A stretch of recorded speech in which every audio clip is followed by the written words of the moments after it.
They're not going to give us the money.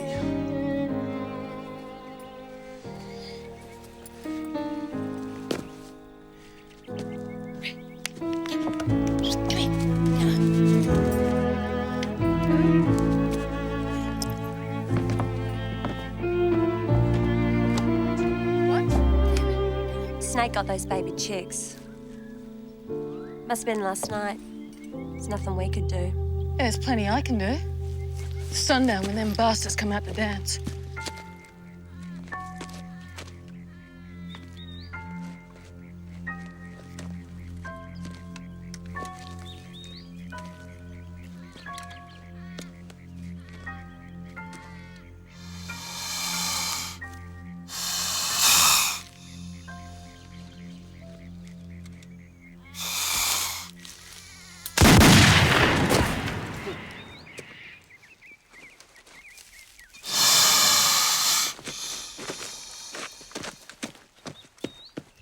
Do they really dance?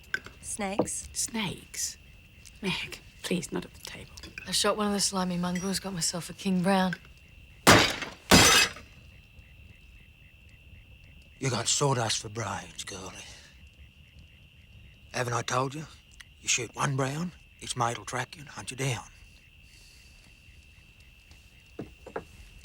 You don't listen, you don't learn.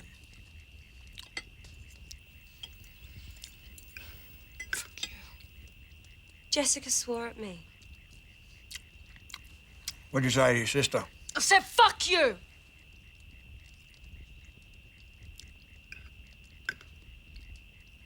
That's not swearing. Swearing's when you don't mean it. She meant it.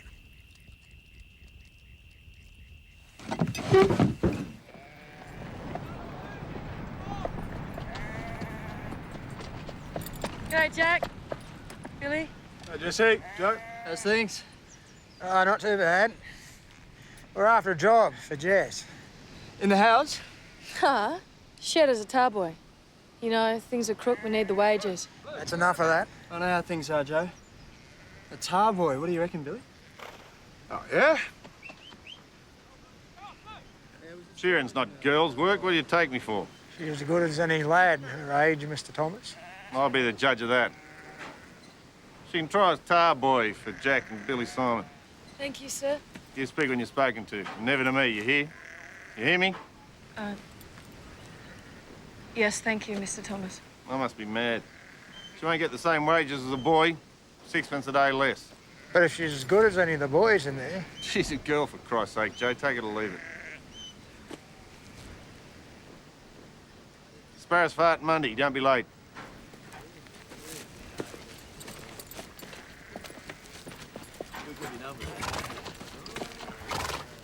Jack, you and your mate Billy keep your hands out of her crutch.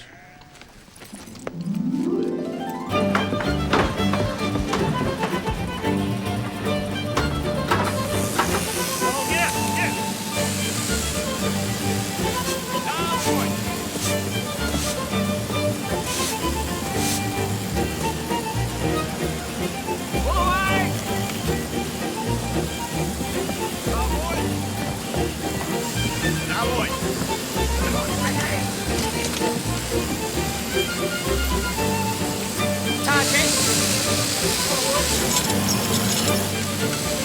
Jess.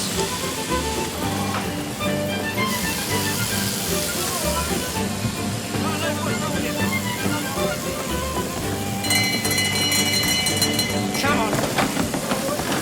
Time, thank you, gentlemen. Ah, good on you, Jesse. Won me a bet. Yeah.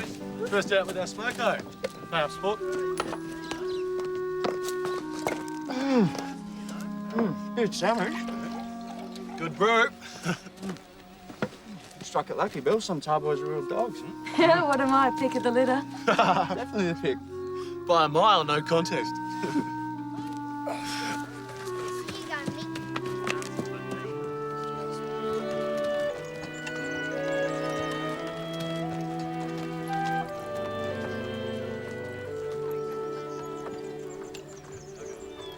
Go and say hello, Meg.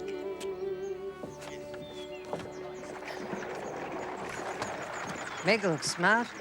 Always done up, that one. Mrs. Thomas? Meg? Jack? Such a handsome couple. So well suited. Everyone says so. My text is from Corinthians.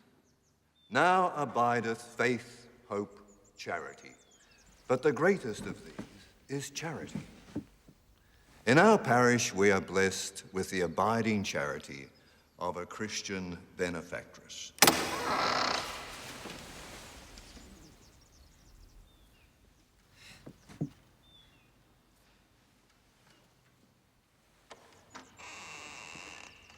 As I was saying, in our parish, we are blessed with the abiding charity of a Christian benefactress. I thought going to church was about worshipping God, not silly old Ada, Thomas. That's enough. I'm ashamed of you. Hey! No, boy. Stop it! Slow down! I'm giving up, God. Next Sunday, you can drive your bloody selves.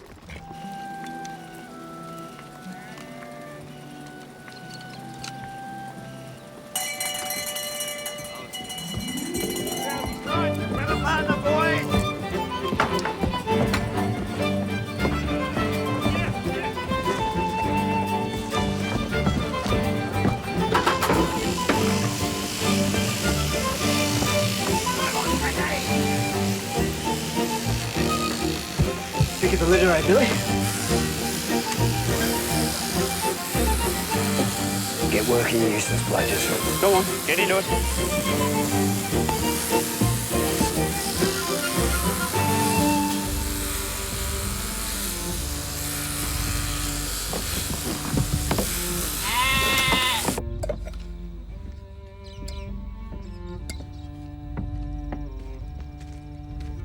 Where's Jesse? No bloody Sheila makes a galah out of me. Nobody will help. Nobody will hear. Bastards! I stink of bastards!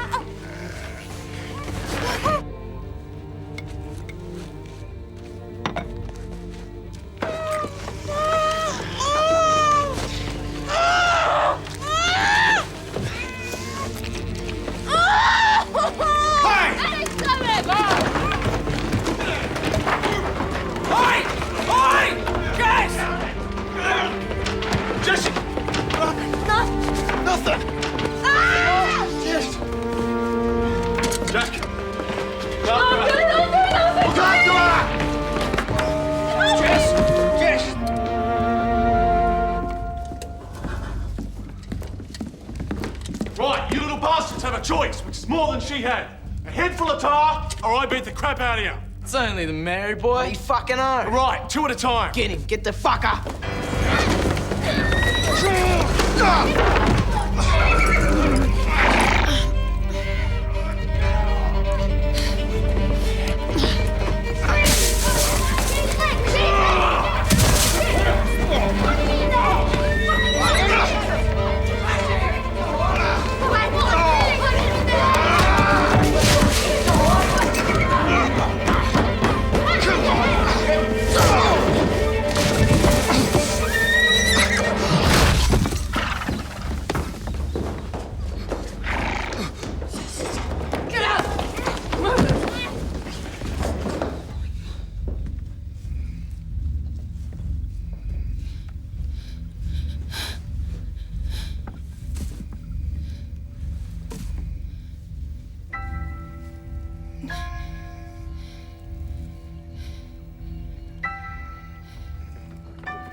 wasn't your fault. You remember that.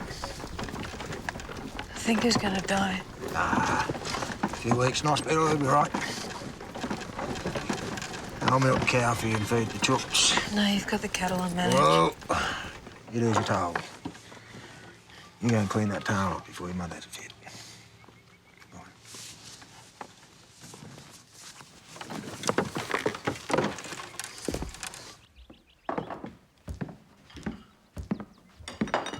Jessica, come in here.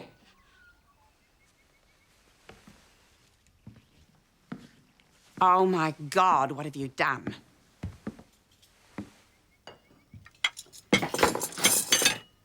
It's only hair. Oh, you stupid girl. A woman's hair is a gift from the Lord. You look like an urchin. The devil has got a hold of you.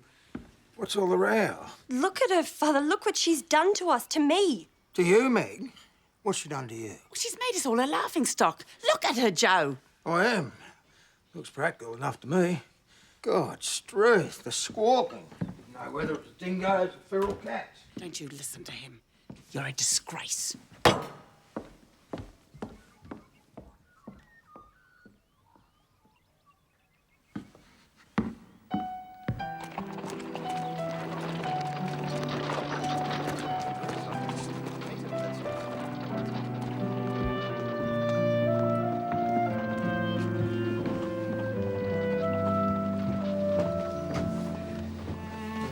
G'day, mate.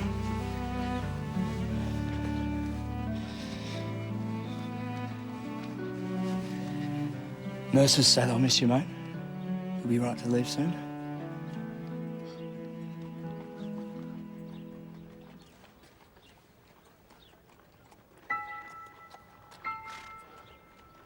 Like hell you bring him home. I run this place. I'm not having a bloody lunatic work here. You call him a lunatic? You know a kick from a horse damaged his brain? But, Jack, we can't have him. An idiot as our gardener? I'm desperately sorry for the poor boy, but let's be realistic. Of course, your charity doesn't extend to anyone brain damaged, let alone a Catholic.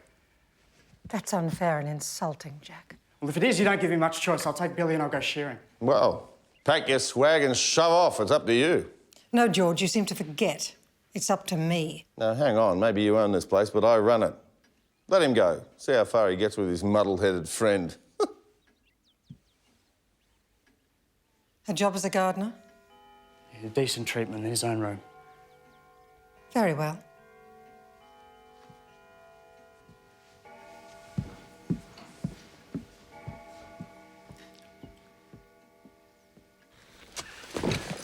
Good news. Billy's home. Yeah? When can I see him? I was hoping you'd say that. Joe, we need a rouse about a couple of days a week. Could you spare Jess? Well, money wouldn't be too bad. It's up to her. Jess? Depends. Girls' wages or boys? Boys? Righto. Sure, that suits you. Jack. How nice of you to visit. Mrs. Bergman, Meg. Such a coincidence. I was just saying to Meg we must ask Jack for Sunday dinner.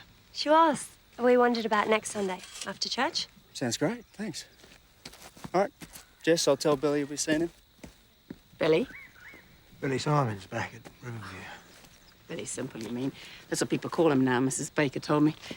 Come on. We might get a decent feed on Sunday. Very simple, that's cruel.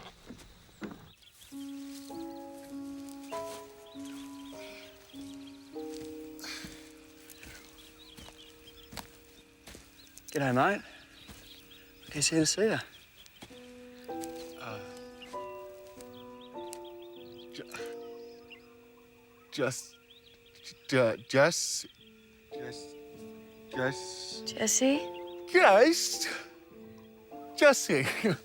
Jesse?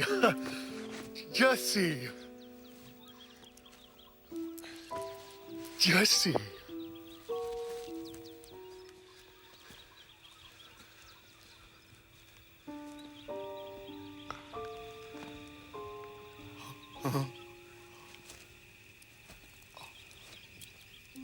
Hail Mary, Mother of God. Would you like to see the big cock Jesus gave? Amen. Amen.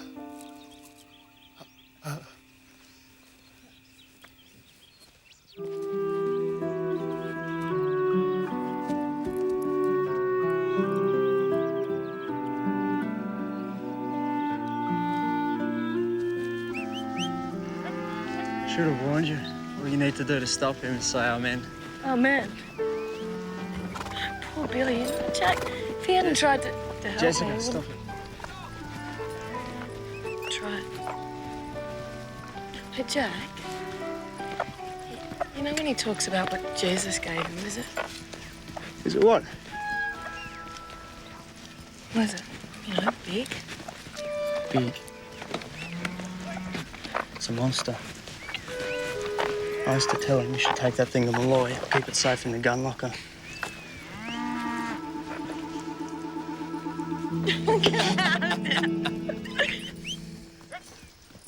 Everyone blames the drought, but it's us. We just need proper irrigation. Rotate the crops, like the agricultural officer told us. I just wish you'd come to one of his lectures, Dad. No, thanks. Them scientific blokes couldn't grow cabbage and cow shit. Would you like some more, Jack? Allow me. Thanks. Just so you know, we overstocked the land. The soil's good. If I had my way, I'd put in a pump station and canals. Turn the southwest into a garden. We could grow rice and fruit. Listen to him. Dreams. Pigs might fly. Who knows, they might. You can't make a river go where it don't want to go. Water's never going to go uphill. Not for God or the government. Good talking, mate. Pleasure. Marvellous cook, isn't she? Certainly is. She's made a delicious apple pie. Yeah, she's really turning on. You're going to have to come back again, Jack. Real soon.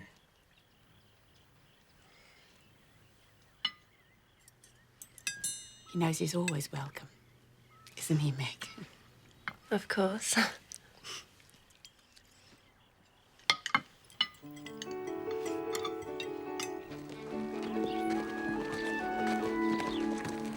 Right, nice and still, please, Mr. Thomas. There you go.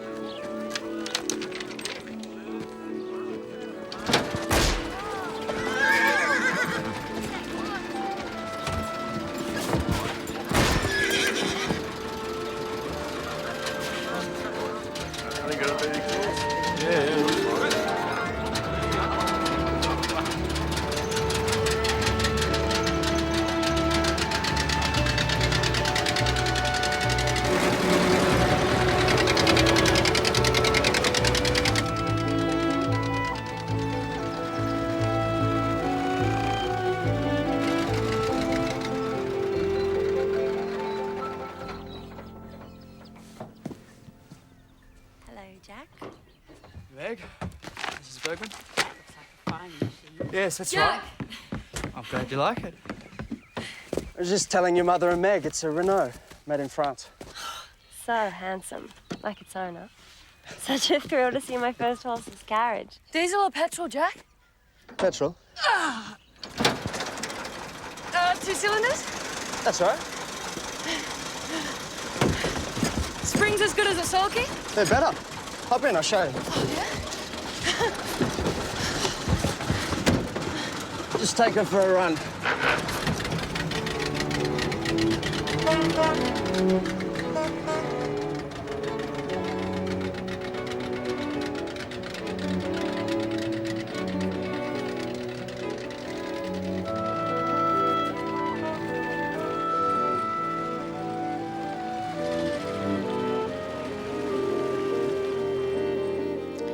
He has no real interest in her. I mean, how could he? But they drove all over the place. He didn't even ask me. Well, she's more of a mate. I mean, they talk about things like springs and cylinders, whatever they are. Ada Thomas likes you. Can you imagine her allowing Jessica into her family?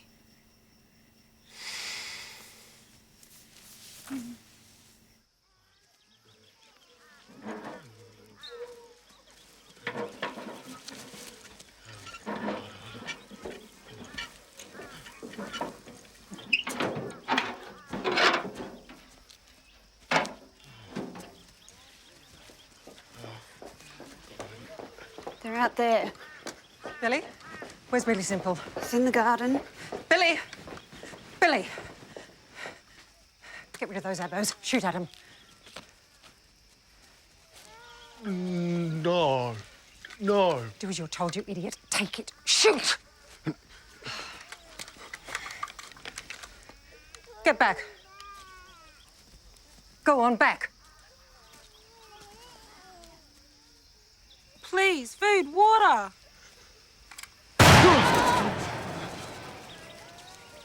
Please, food, water. Get out, you black bastards. Clear out. This is our land.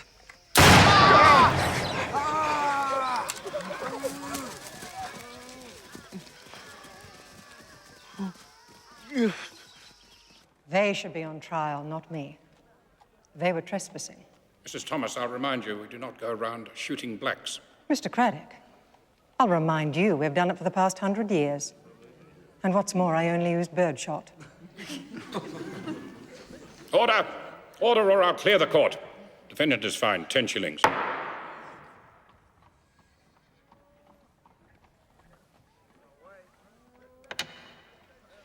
I require a receipt. This could not have happened in your predecessor's time. He knew me for a Christian lady. God is not mocked, Mr. Craddock. God may not be, madam, but I am. You'll kindly address the benches, your worship. Worship indeed. The defendant is fined 30 shillings in contempt of court. It's true, 30 shillings for assault on a beak, and only 10 for shooting an abo. Pompous little oaf. Drive me home. Your feeble-minded friend is to blame for this.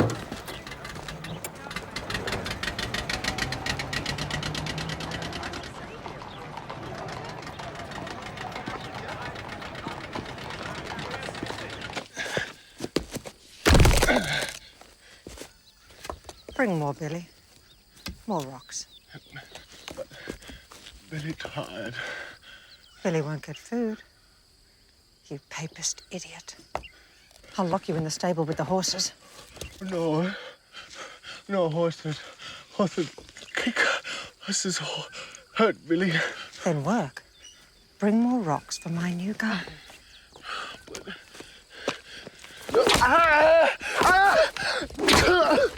No! Now bring more rocks.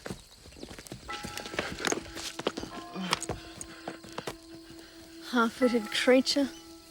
Useful. She takes moods out on him, not us.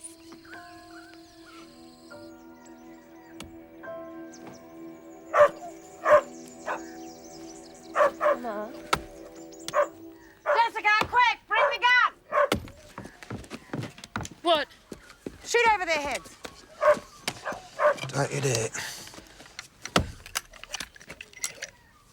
Good girl.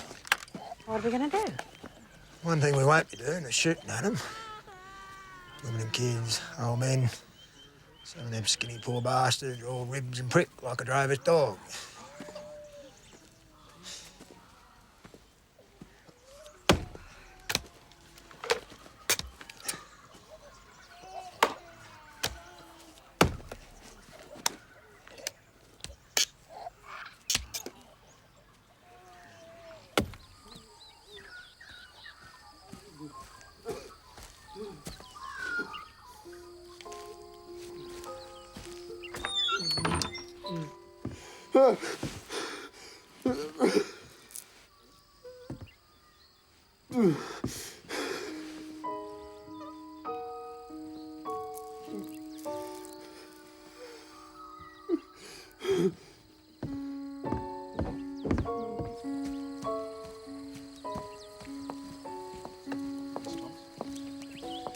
If the work is too much, you can always leave.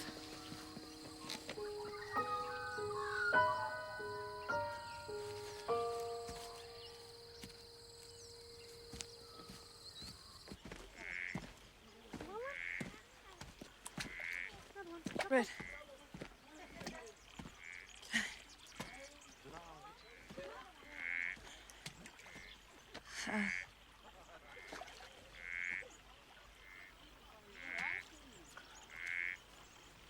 Thank you. My name's Jessie. My mission name's Mary Simpson. Kiss you down. Thanks. This is Sarah and Polly. Oh, no.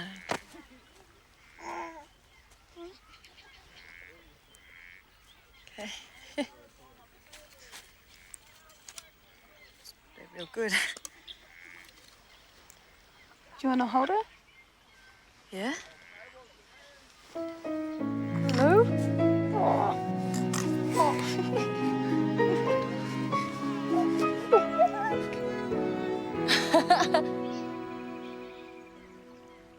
Good eating fish, yellow belly. What do you reckon, Jess? It's beaut. You want to try some, Mother? I'll say this one last time. Those must go. They've gone. When? Today? Why didn't you tell us? Didn't ask. They never stick around long. Sure you won't try some fish? Jessica, don't breathe a word of this to anyone. If people hear that we help blacks, it'll do none of us any good. I'd call us bung lovers. Jack wouldn't. His family would. Well, they're a bunch of mongrels. He's different. He's the pick of the litter. I thought you would have known that. All right, that's enough of that, you two.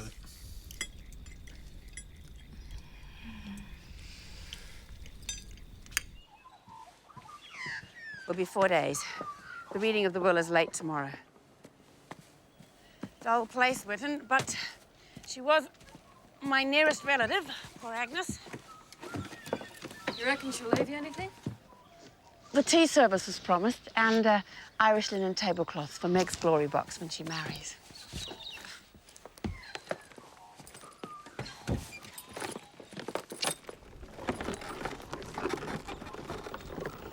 Glory box. Glory, hallelujah! Come here.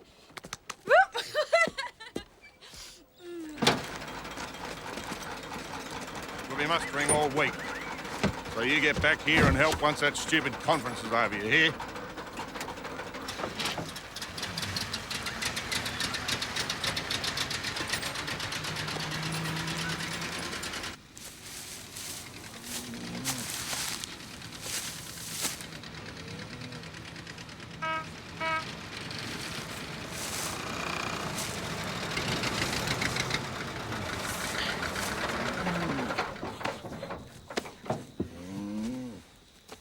Hand feeding. I know Paddock's a bear. Yeah, some of ours too. Well, my father reckons an irrigation conference is stupid. Yeah, him and Joe. Yeah. Water ain't never gonna go uphill. The old brigade. Yeah. One day we'll show them how to make the desert bloom. I like that. Us making the desert bloom. I'll be in Wagga by dark. I should be back in a couple of days. I tell Meg you called. Why? Because. Don't you know that it's you that I come to see?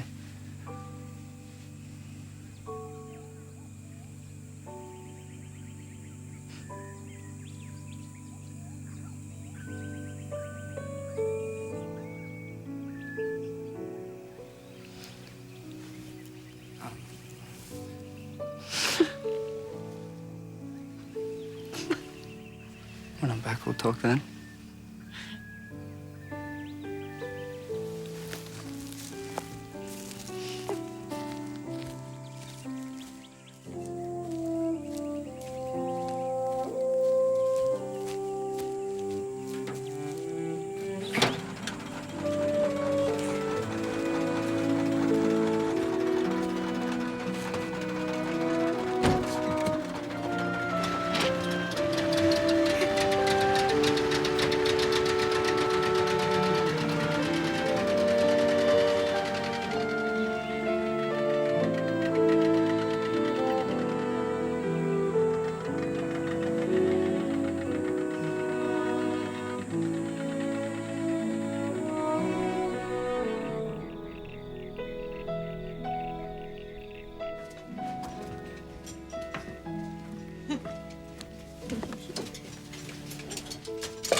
right, you come down. I said, get down or I'll fire. Get down here. I said, get down quick or I'll shoot. Get down.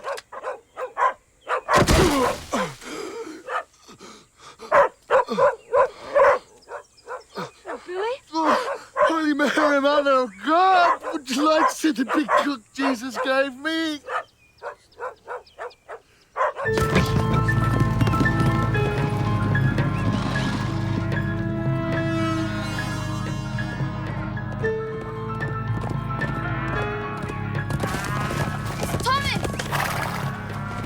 Killed.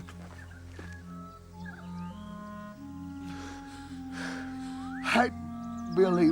Billy's stupid. Really bad. It's all right. And she liked to hurt Billy. Billy not shoot them blacks. No, Mrs. Thomas. All right. Mrs. Thomas. Okay, I'm not Mrs. Thomas. No.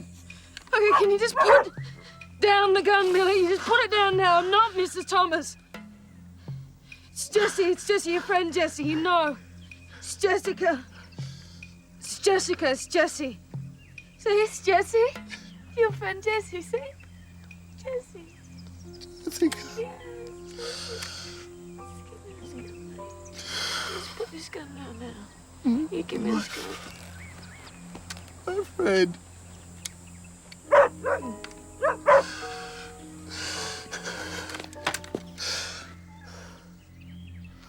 You shoot Billy. He done a bad thing.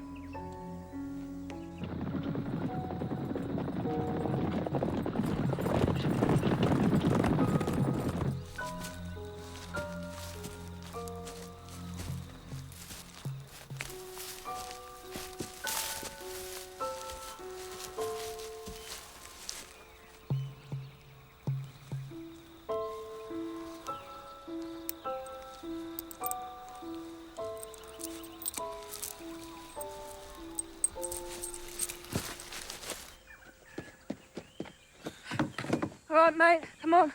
We gotta go, they'll soon be after you. All right, put on. Right, good, come on. Oh! What is it? I can't get up. Ow. Ah. Oh! Oh! Okay.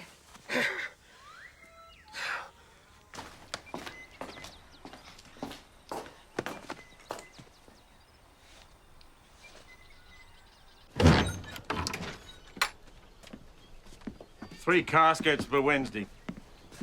The best, the finest. Wrong, not the best. Pine caskets with mahogany varnish so they look expensive. Brass handles for the girls, silver for their mother. Ornamental, see? No, you don't see. The handles to be hired. Unscrewed by the grave digger when all the mourners have gone home. And no mistakes.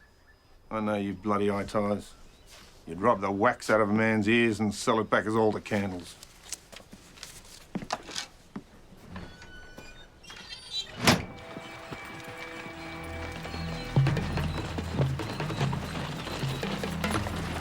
Right, let's get the bus.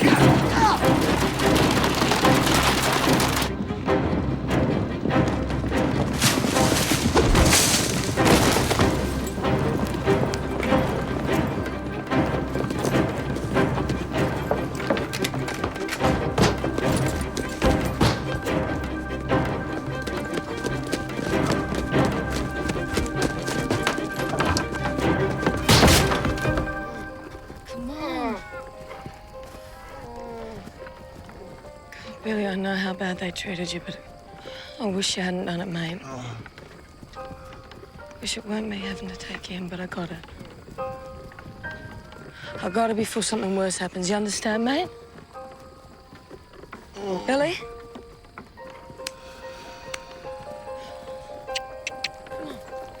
Come on. She's taking him in. Not if I can help it.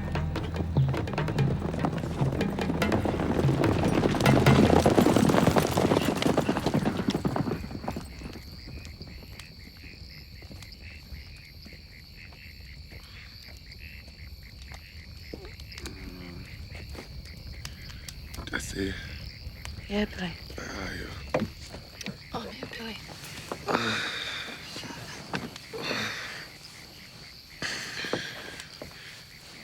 You tired?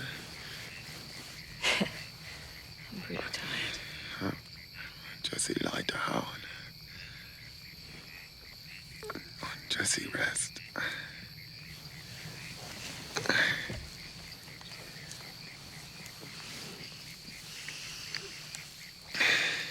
Thanks, Billy.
Jessie, I'm sick! Don't give it back to me!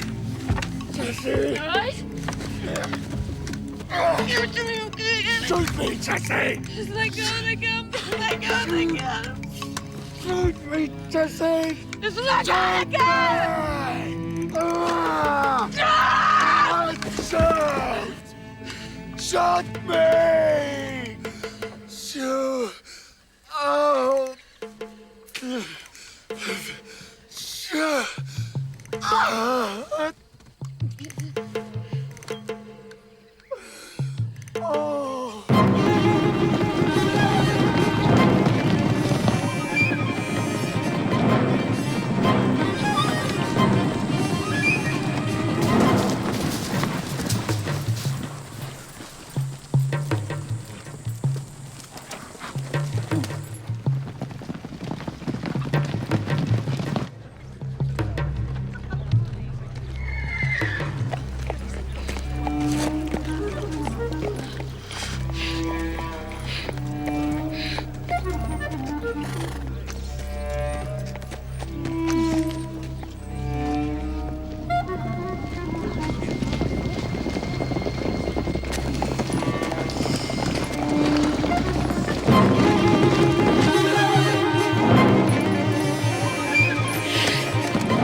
Come on, damn you!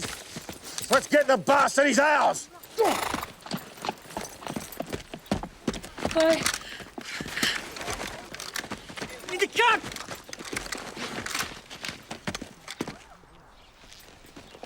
Back! Don't even try it! Don't you play games with me, boy. First bullet's for your fat gut. Go on, you get out of the way, you little turd. I mean it.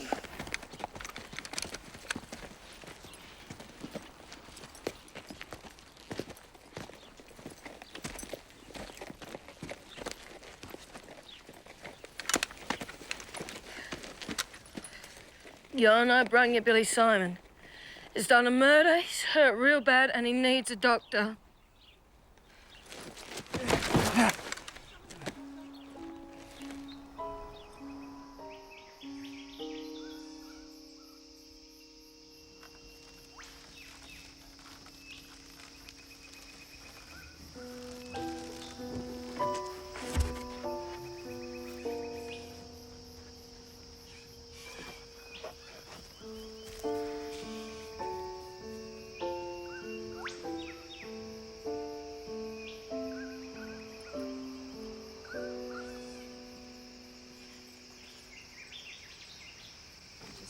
What do we do now?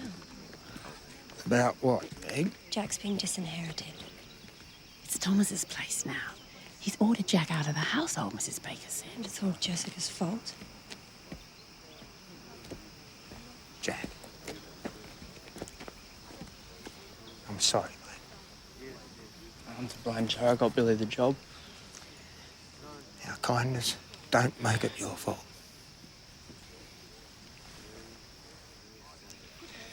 Dessie's recovering. I'll fetch her from the hospital if it saves you a trip. Yeah, that'd be good. Thanks. Jack? Such a sad day. She was a good woman. So charitable.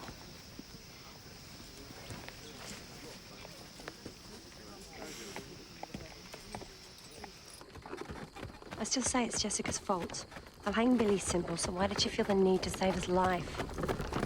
She probably thought he ought to have a trial first, Meg. Before the hanging. Forget the lunatic. Jack was always my choice for Meg. It's hardly possible now. No. Jack with Riverview was a prime prospect. Now he's on his own, he'll be lucky to get another hot meal. Just cold mutton, I'm afraid.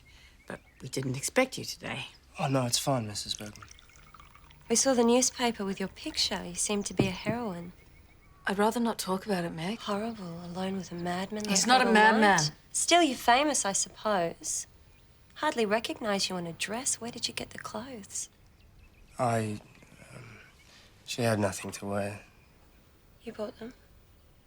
Jack, that was too generous.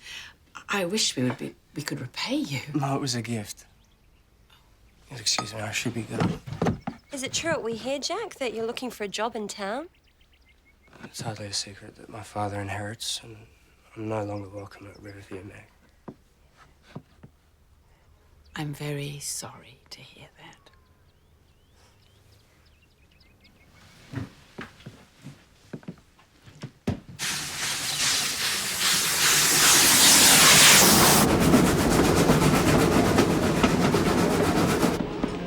Excuse me, may I? Be my guest, madam. War clouds are gathering over Europe. The world is again trembling on the brink.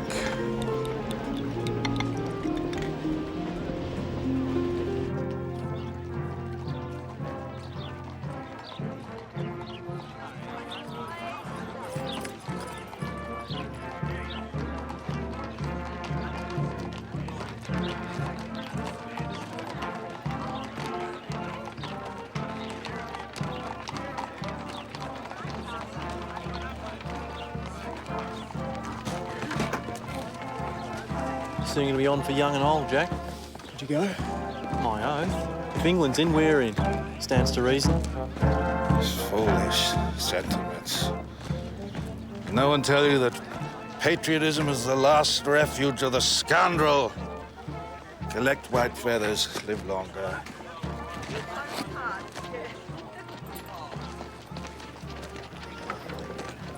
Who's the piss pot? Richard Runch, better known as Liquid Lunch. He's a barrister. Billy Simple's lawyer.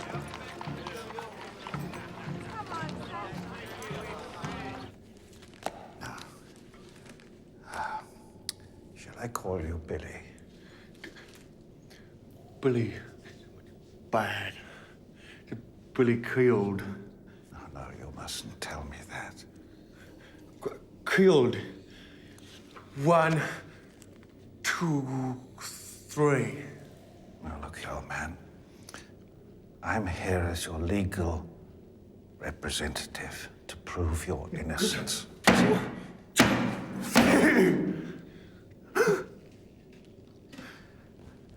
Yes, well, perhaps we'll try again soon. I think I need to consider this over a fairly large brandy. Hey, Mike. You got any work? No chance, Joe. It's Thomas. Turned into a real bastard. Get them off my bloody property! I thought he was already. I tell you, you've got a hell of a nerve coming here looking for work. This might be your place now. You talk about my daughter like that again and I'll knock your teeth out.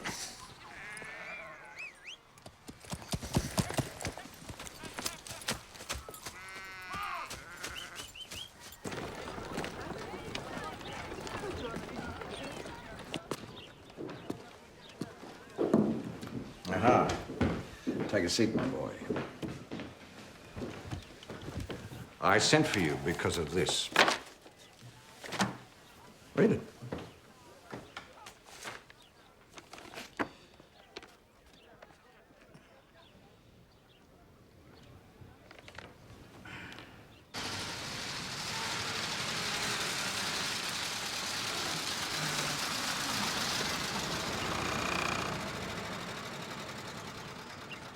What are you doing here?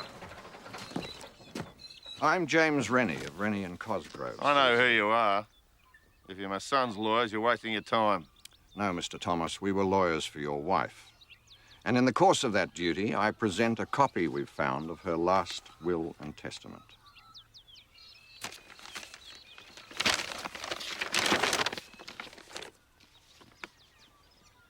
This is a bloody forgery. I'll take you all the way to the High Court.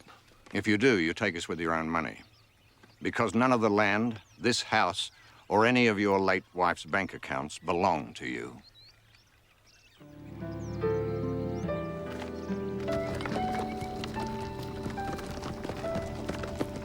Whoa, whoa, whoa, whoa, whoa, whoa, whoa. It's true. Ada left everything to Jack. I want a prime lamb, Joe, our best. I'm going to get Meg to send him an invitation for a meal on Sunday.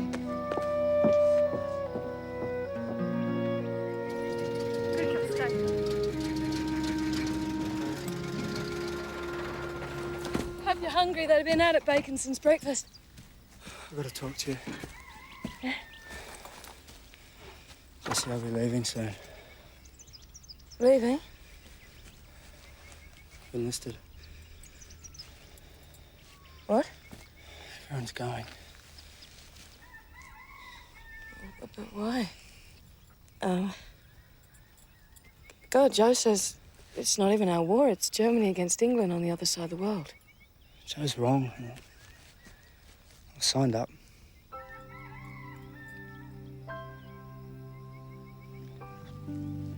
It'll soon be over. It can't last long. By Christmas, that's what they say. Oh, Christmas. Well, that's only... It's a few months. I'll see a bit of the world if I'm lucky. Then come back home to you.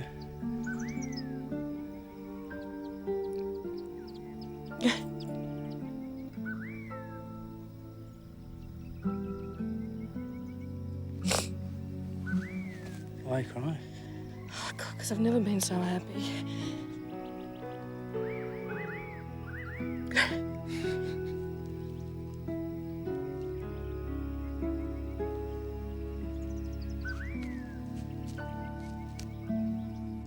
So where's your father now? Working as my manager. Told him to move into the overseer's hut. Hasn't stopped whinging since. I can imagine he'd be furious. I do think it's perfect justice after the way he treated you. Very generous of you to let him stay on as manager. Only until I get back from war. Then you'll own Riverview and you can start your pump stations and irrigation canals. Yes, that's one of my aims. It's always been your aim. You talked of it at lunch right here. Yes, that's right, I did. I remember. It seemed exciting to me, ambitious. I think people should have ambition. Some people do. Why not, Father? I'm glad that Jack will have a chance one day to put his ideas to work. So, how long before you have to report? About 2 weeks.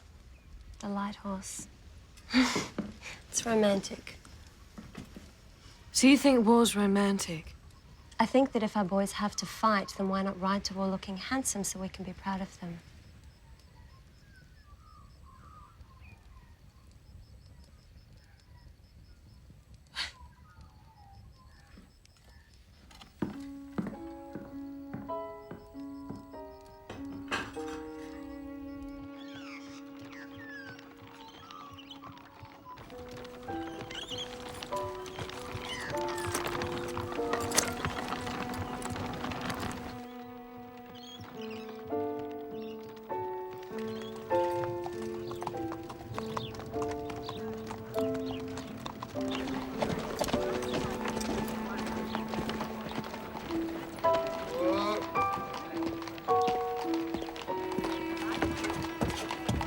All rise.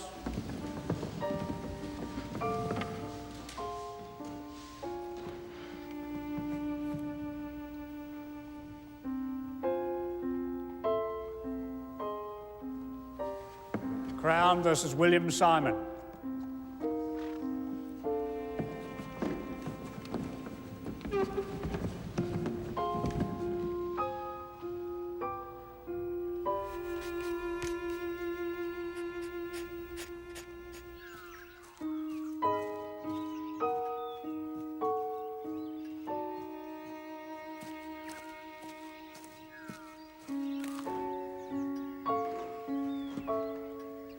And after his accident, Mrs. Thomas gave him a job as a gardener. Yes, sir, but... Just answer yes or no. He had food and shelter. Yes? A job for life. That was Jack Thomas. I mean, he made them do it. They didn't even want it. Your Honor, I ask for that to be stricken, and the jury instructed to ignore the bias shown by this witness. Mr. Runch. No further questions, Your Honor. You are not asking the questions, Mr. Runch. Do you wish to make a submission regarding your colleague's request? No submission, Your Honor.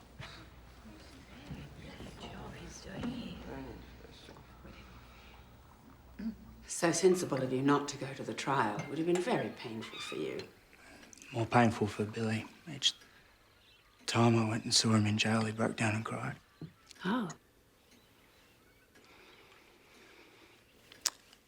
Well, I expect you wonder why I'm here. I've come to ask a favor. Yes, that's his hat. He wore it everywhere, day and night. A cook found it beside my wife's body. Mr. Thomas, can you think of any reason? Any reason at all for these acts of savagery? We gave him a home, and look how he repaid us.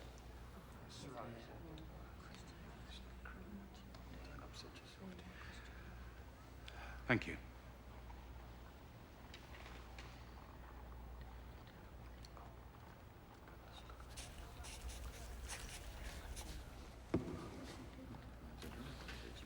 Mr. Runch. Your witness. Thank you, Your Honor. No questions. Thank you, Mr. Thomas.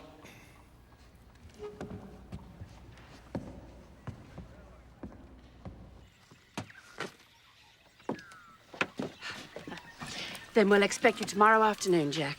You'll stay for tea. Please don't get any trouble. Oh, it's never any trouble. Not for you. Walk on.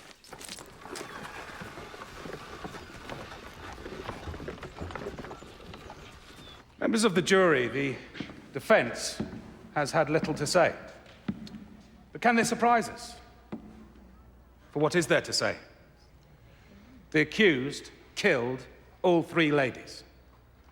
Now, did he do this by mistake? Hardly. By the confusion of his feeble mind? No. This was premeditated. A cold-blooded slaughter of those innocent women. Now, I ask you to bring in the only possible verdict. guilty of murder.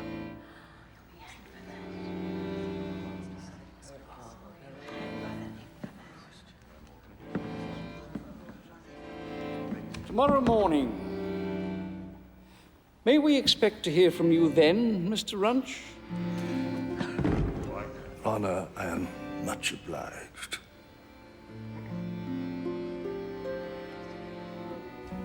Man's either drunk or he's stupid. Bit of both, I reckon. And Billy can't even talk for himself. I couldn't say more than yes or no. Nobody's hearing his side. He hasn't got a side. Usual life, girl. 3 rich women, murdered by a half-wit. Who the hell cares about Billy's side?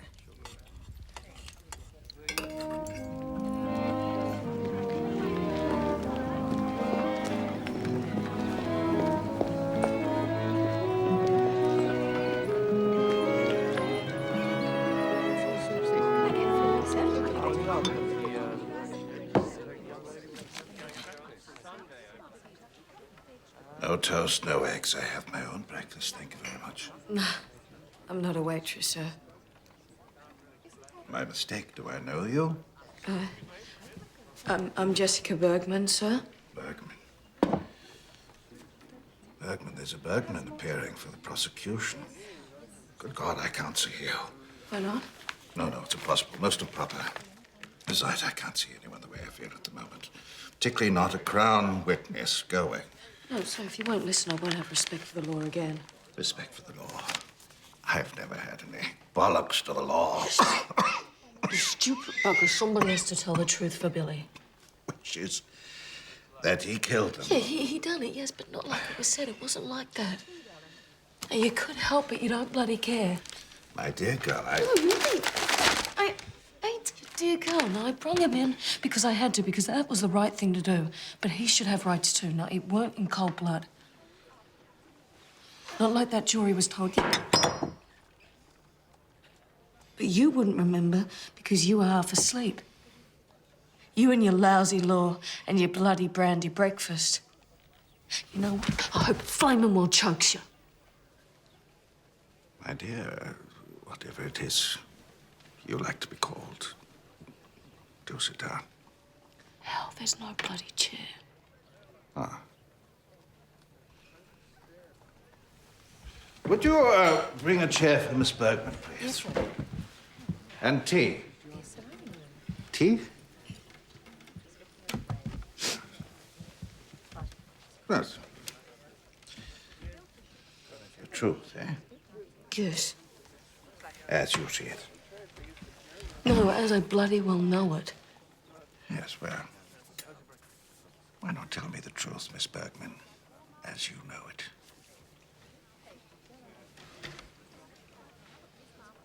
I should warn you that if you do this, you won't have many friends in that courtroom. Is your father waving across the street? No? My mistake. Tried to save you from attack, because then he was brain damaged. Yes, sir. Before that, he was popular, well-liked. Yeah, everyone liked Billy. And afterwards, did he still have friends? It's just me and Jack. What of Jack's mother, his sisters? No, they hated him. Did Mrs. Thomas give Billy an order that he refused to obey? Yeah, once. She told him to shoot at some abbos who came and asked for food. These, abbos, were they dangerous? No, they were just hungry women and kids. Your Honor, I present court record of Mrs. Ada Thomas convicted of shooting at Aborigines and fined. What exactly did Mrs. Thomas make Billy do? For instance, she'd make him carry these big rocks, and then she'd make him shift them back again. So all day he was just shifting these rocks. So I saw him afterwards. He had no skin on his hands. He was crying. Poor Rich.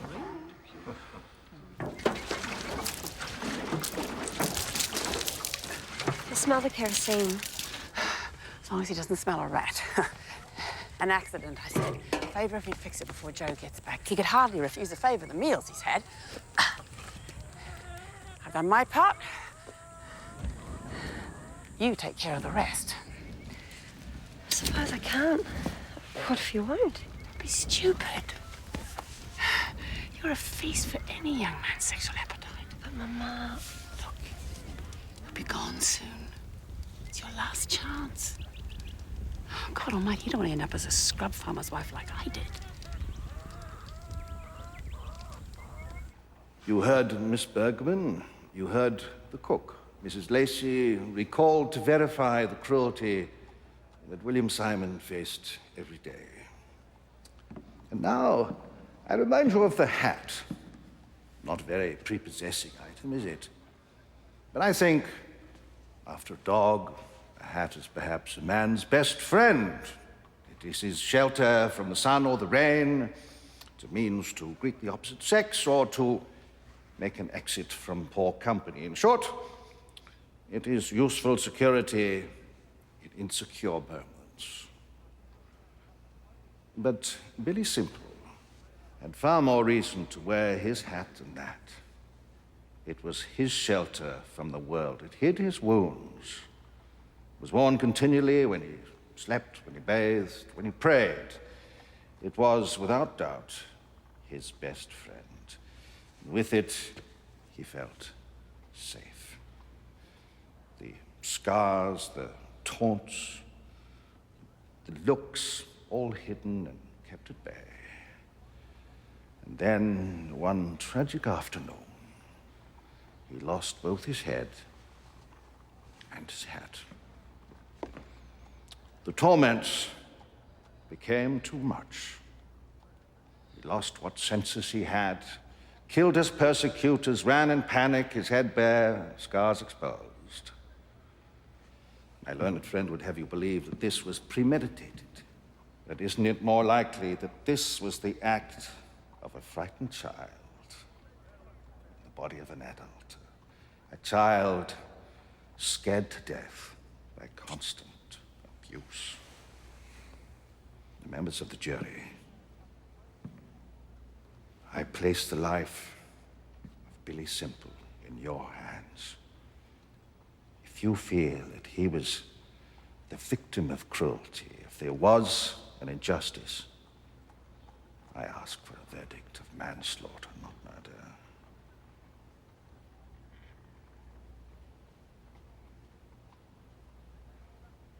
I thank you, and I rest my case. She made a fair old job of this. It was an accident, Jack. She was burning some rubbish and it got out of control. Mother's gone to see old Mrs. Baker. She'll be back later. Yeah, we should have it done by then. Yeah.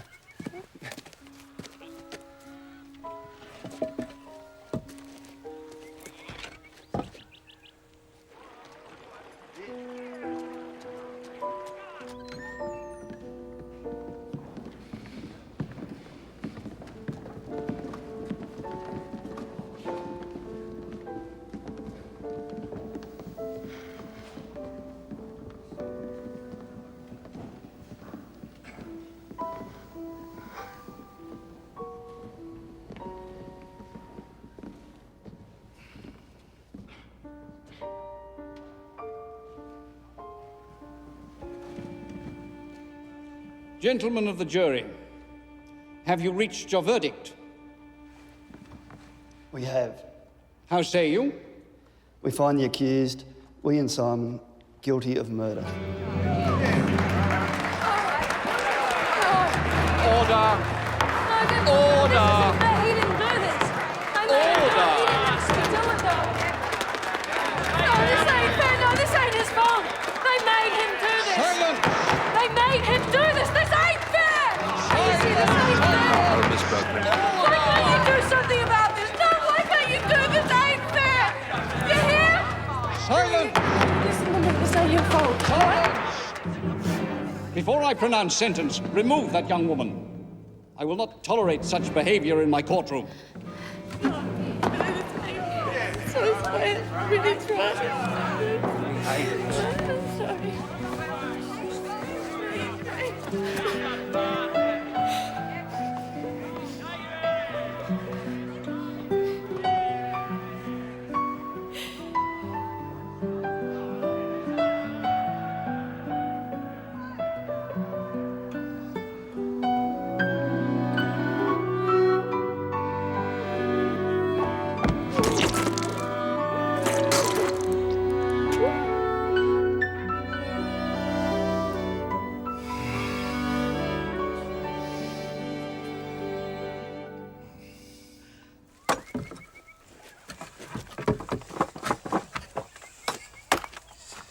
Perfect. It's better than you. Now for the lovely meal that I've cooked. Is your mother back yet? Not yet. I'll take the car and look for her. Jack, dear, that horse knows its own way home. I've got some hot water for your wash and a nice cold beer.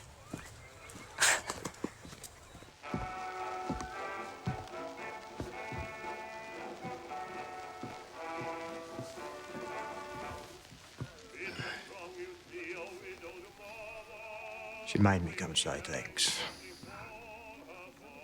How's she? Not too good.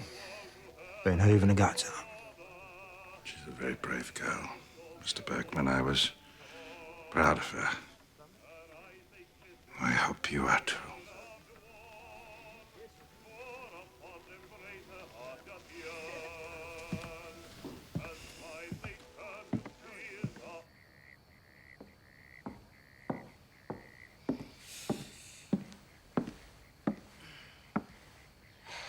You mustn't worry, Jack.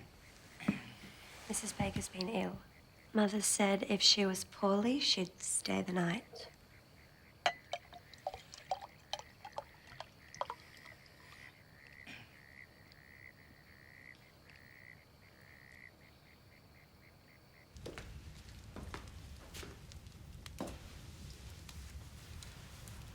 You reckon she's proud of you? But then he don't have to live here, does he?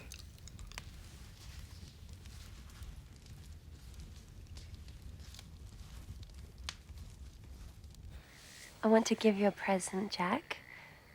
A going-away present. I tried to think what sort of present, and the more I thought about it, the more I knew that what I wanted to give you was this. Just a little kiss. To say goodbye, keep safe, and to come home.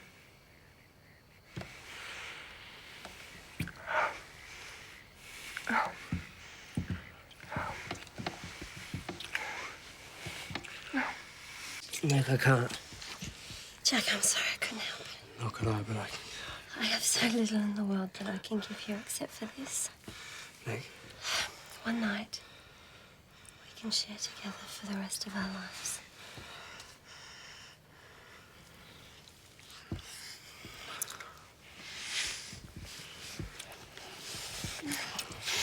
I can't. I'm not good enough for you. Yes, you are. Of course you are. You're beautiful. It's just that... It's just that... Do you hate me? No.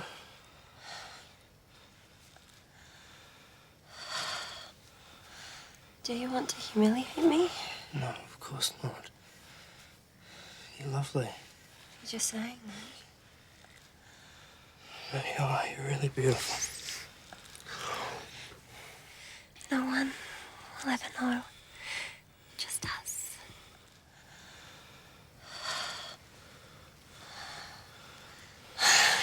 I can't bear it. I need you.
I'm so sorry, Jessica. We did our best.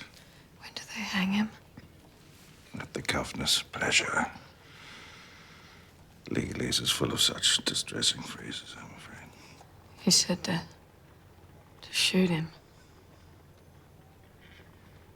It would have been quicker than the governor's pleasure.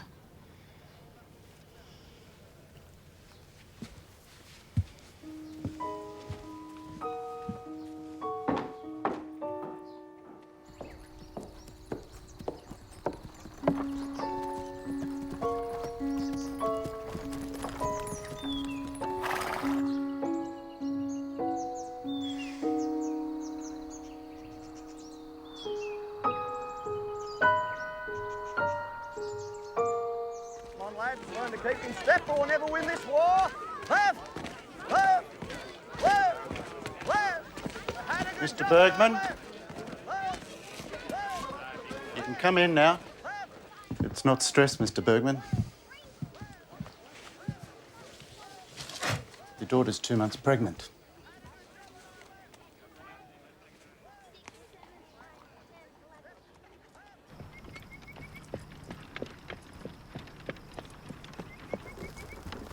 You got yourself out the duff. And you won't tell me who done it. I don't know what your mother's gonna say. How could you do this? You wicked girl! You'll destroy us. You'll ruin our name. We'll be disgraced. Ever since you were born, you were nothing but trouble. I always knew when you went roaming off across the fields that you would bring... If this gets out, it'll be the end of us. Don't you start. You've always favoured Jessica. She's let you down, Father. There'll be a bastard in the family. The awful part is Mama knows whose bastard it is.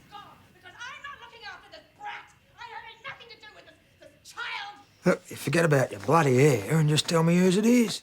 2 months. Who did she take to town and spend a night with on the track exactly 2 months ago? No, don't be stupid. It couldn't be Billy Simple. Well, you said she was hysterical in court. Ada Thomas said that she spent too much time with the monster. And you know yourself what he used to say about what Jesus gave him. Oh, shut up, will you? Could have been any one of the blokes at the woolshed. Could have been Jack Thomas. Don't you dare bandy names around, especially his. You want to ruin Meg's chances? Meg? I can't talk now. I'm too upset. There may be news. Just wait and see. Meg and Jack Thomas? I said, let's wait and see.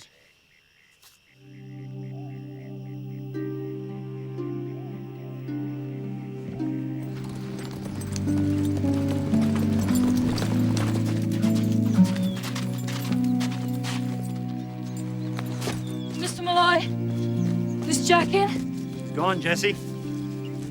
What, gone where? Sydney. Last night's train.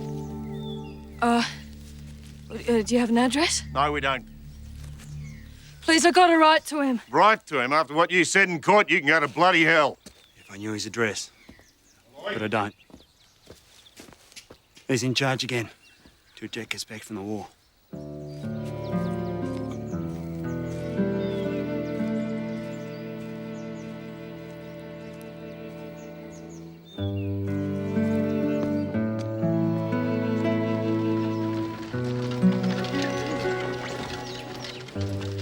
It is one thing for a young girl to bring in a killer, and for this she deserves praise. But why did she turn hostile witness and tarnish the memory of 3 fine ladies? Did the ordeal affect her sanity? Or is there another motive behind the strange concern for this murderer? Morning, Hester. Oh, morning, Mrs. Baker. Morning. Morning.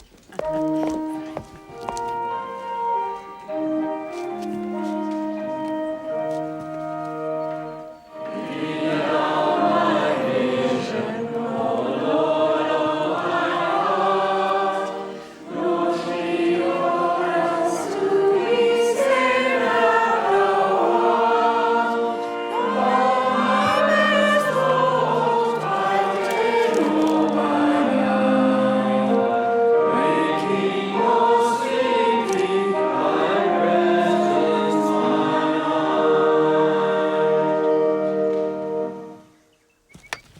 See what she's done to us?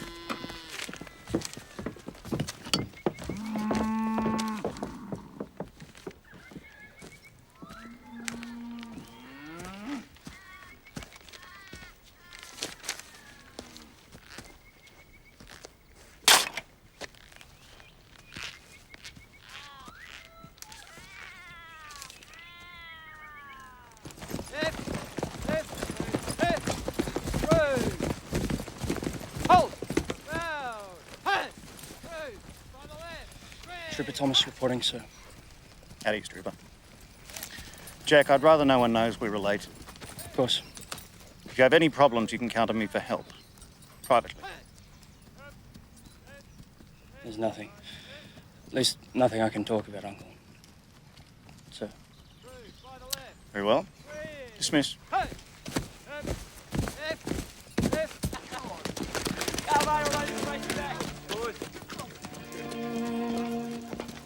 I read about the trial and what you did. It's brave of you, sticking by Billy to the end. But that doesn't surprise me. I love you, Jesse. I always will, no matter what you hear. Remember that. Will you send me a photo of you so I can look at you every day until I get back?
I'm not pregnant.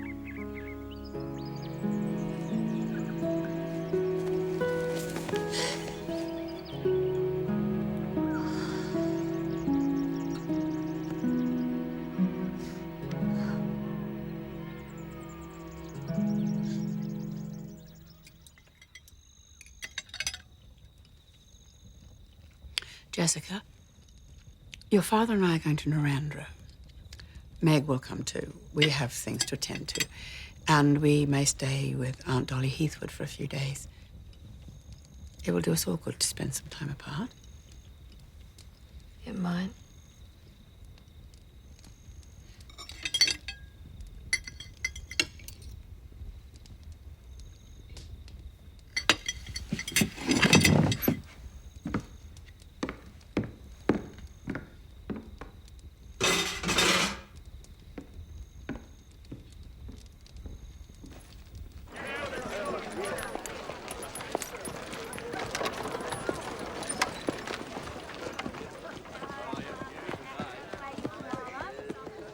She's had a cough, and I thought as we were coming into town.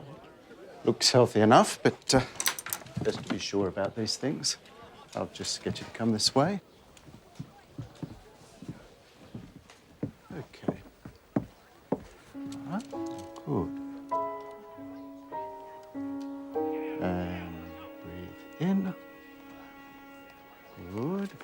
And breathe out. Good. Just get you to turn around. Breathe in and...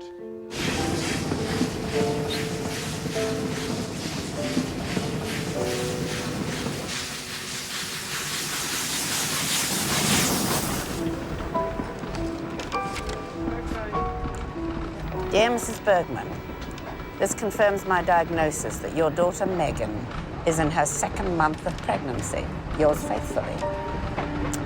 You must admit, Joe, it does seem genuine. I'm rather proud of it. What happens if he finds out? Oh, stop worrying. By then, they'll be well and truly married.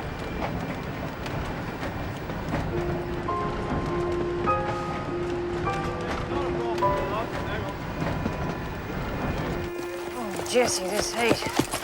My heart plays up something terrible in the heat. What brings you to town? Just come to see if there's a letter, but there ain't. When's the family back from Sydney? They're not, they're in Narandra. Not them. Down in the big smoke. Don't tell me you didn't know. Get up.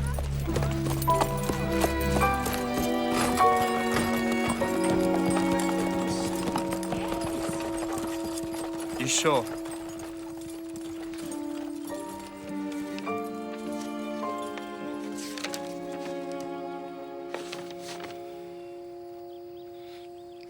Don't know what to say. Well, you start by saying you'll marry her. Meg can't be abandoned. I want this child. I'll be a good wife to you, I promise. You haven't said much, Joe? We just hope you'll do the right thing, Jack. Well, I need my Sarah's permission. To marry? It's an army rule.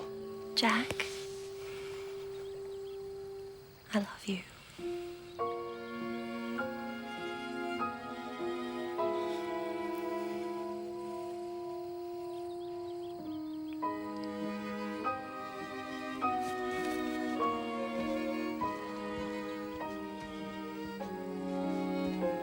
It's not going to work, Mama. It'll work.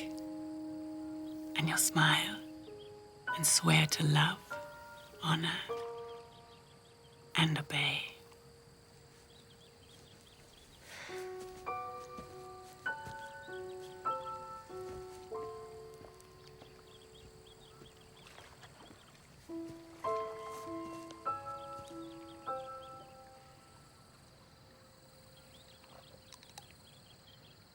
Trooper Thomas admits to a night of sexual congress with your daughter.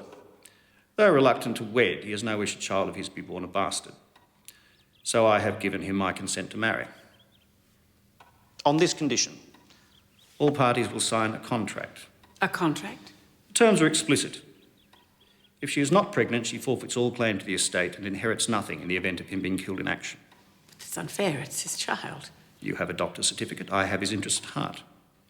She shall not occupy Riverview until after the birth. If there is a child, that child shall inherit the estate. What if Meg has a miscarriage? Is that something you're anticipating, Mrs. Bergman? How dare you? My daughter was a virgin. We have a right to know if she'll be deserted without a penny. If the child is stillborn or miscarried and the father dies in the war, she receives the homestead plus 500 acres. Another 500 goes to Miss Jessica Bergman. Jessica? Why Jessica? My nephew told me he had hoped to take her as his bride after the war. That's impossible. It is now, madam. Anyway, I don't believe it. It hardly matters what you believe, madam. Read this. It'll be signed tomorrow. One more thing. The Army grants 24 hours marital leave. Not in this case. Trooper Thomas will return to barracks after the ceremony. But it's their wedding night. It's uncivilized to forbid it. It was her husband's wish. He said Meg should know she's the wrong sister.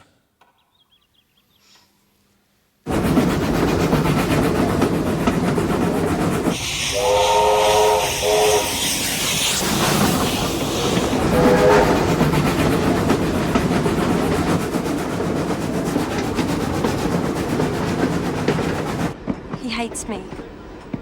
He wanted to marry Jessica of all people. Besides, we can't own or live at Riverview unless I have his child, and I don't, do I? Be quiet. Just wait. For what? For me. Who else in this family knows how to work things out? It should really be champagne, but it's not quite the occasion. No, not quite. I'll keep an eye on the new Mrs. Thomas and her mother, as far as I can. You write to your Jessica. I don't know what to say, other than I love her and I'm a complete bloody fool. That'd do for a start.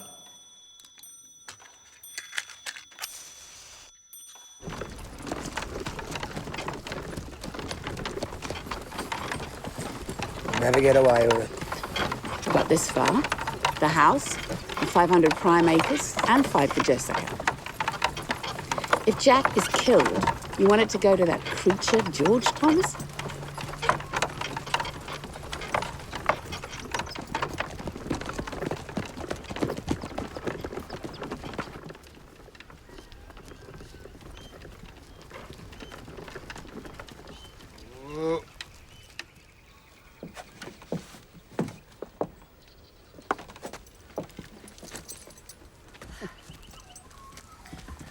We've been to Sydney, Jessica.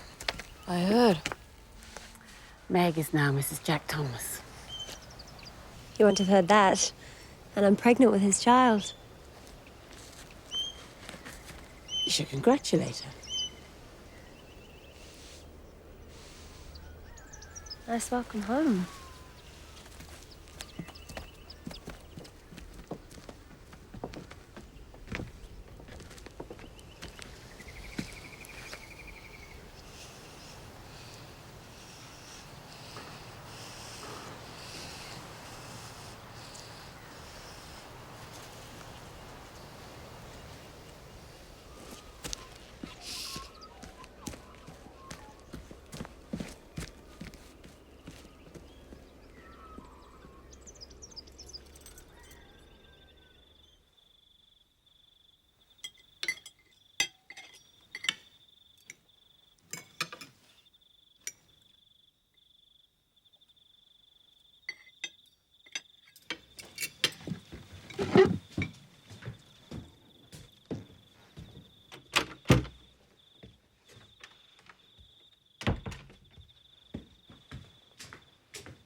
Tomorrow, at breakfast, you start morning sickness.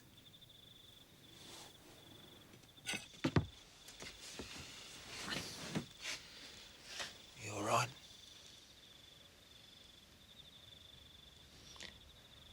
The baby, Jess. Whose is it?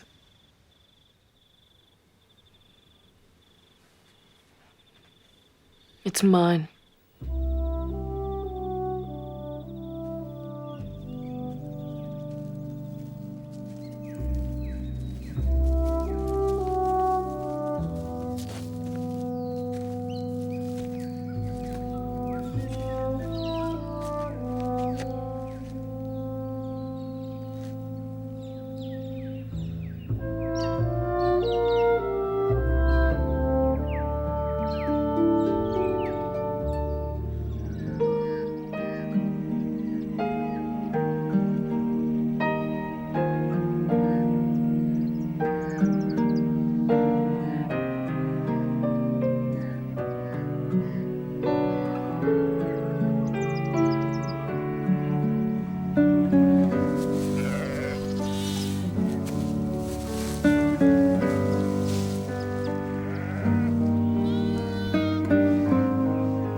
Jesse, no reply to my letters.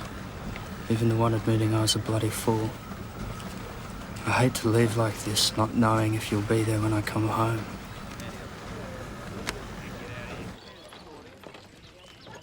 Your sister's not here, I notice. She's at home. Saw her when you was away getting hitched. She seemed confused about where you were. Oh, we worry about Jess, Mrs. Baker. She's lost interest in the church and has become rather solitary. She looked pale. Is she pleased? Thrilled. If there'd been time for a big wedding, Jessica would have been bridesmaid. I see. And when do you move to Riverview? Soon, I suppose? Oh, Meg feels there's no need to rush. After all, she married for love, not for Riverview.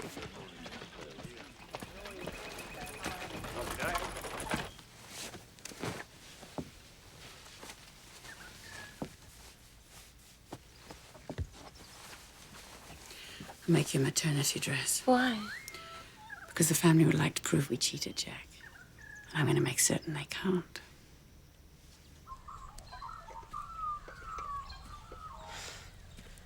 God, can't you wear something else? You look like a heifer and calf. Heifers are useful. Breath of wind, all you need's a broomstick up your ass to fly away. At least mine will have nice clothes. What'll your bastard have? Love.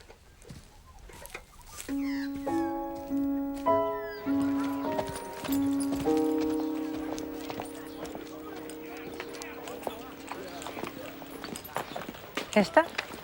Mrs. Baker, the very person. Will you come to lunch on Sunday after church? Oh, indeed. Lovely. What a treat. The way she gossips, everyone will know the sad news. And the Reverend Matthews will express his sympathy in the Paris Gazette. Thank God. I can stop pretending. Oh, Joe, I need a pig for Sunday. Save the blood.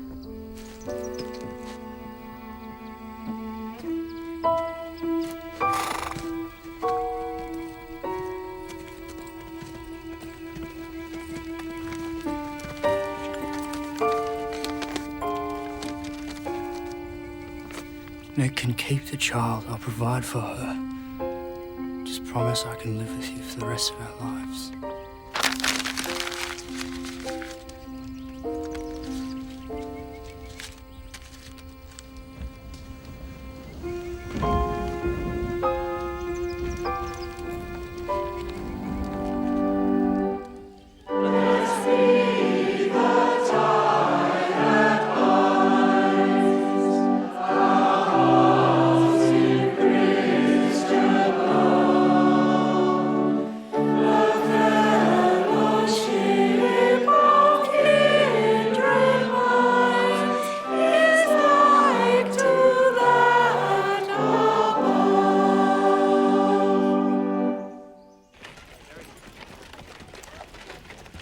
Must be careful of potholes.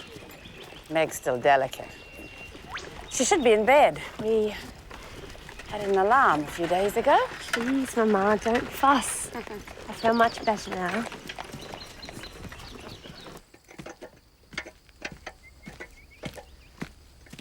What you doing? God almighty, Mother said to stay in your room. What's that? Go on. This old batch sees you the whole world now. Well, people got to know sometime. Go on inside. Go on.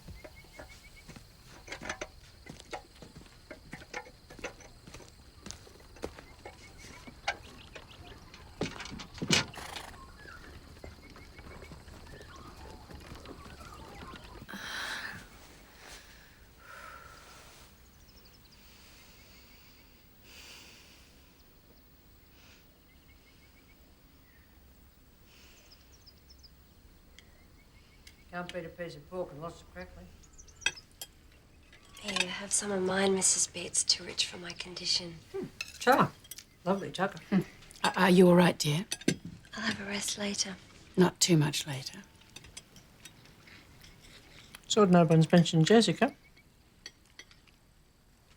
Where is she? Roaming. Poor Jess. Well, things to do.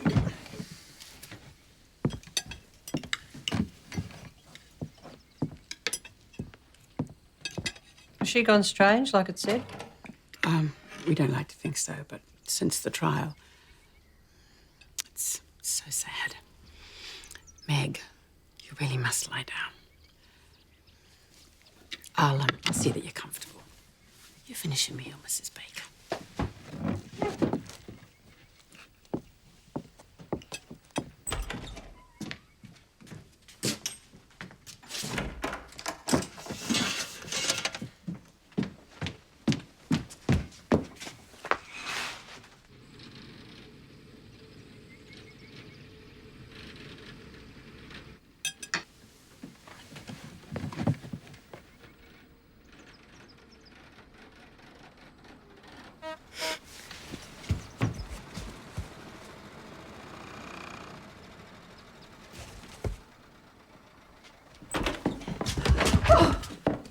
God, it's you. And you... Get back into your room. But it's Jack. You stupid girl, he's in Egypt. Now, do you believe me? You are mad. Now get in there. Are you all right, Mrs. Baker? Oh, my heart. I thought the good Lord had come for me at last. Jack, she said. Is he the father of hers as well? Of course not. You rest. I'll explain, but I must see to Meg first. Jack's been spreading himself about a bit.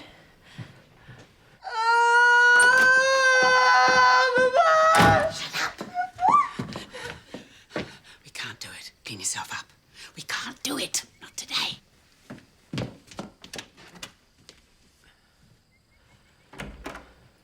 Was that Meg? Something wrong? Oh, just cramps. She's resting now. You stay and rest. We have a visitor.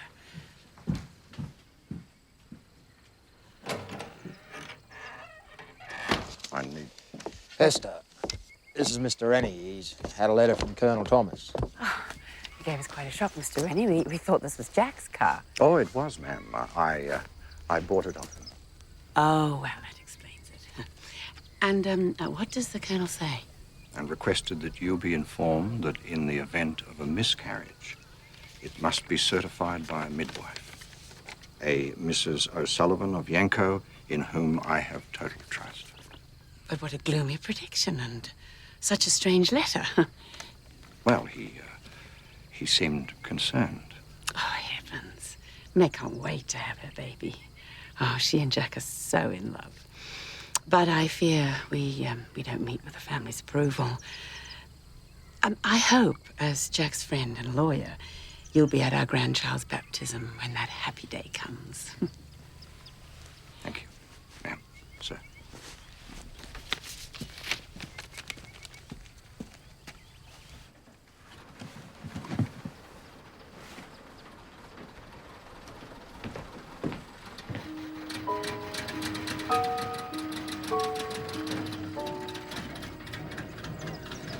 Joe, make sure there's something wrong with the sulky. Ma Baker saw Jessica. I wanted to stay the night. We have to persuade her not to talk about it.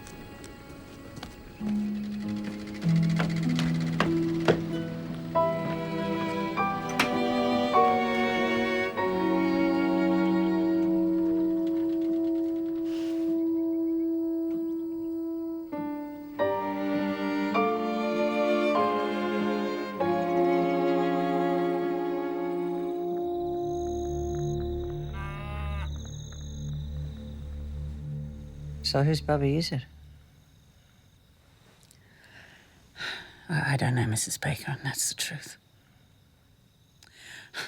I don't want Meg's life spoiled.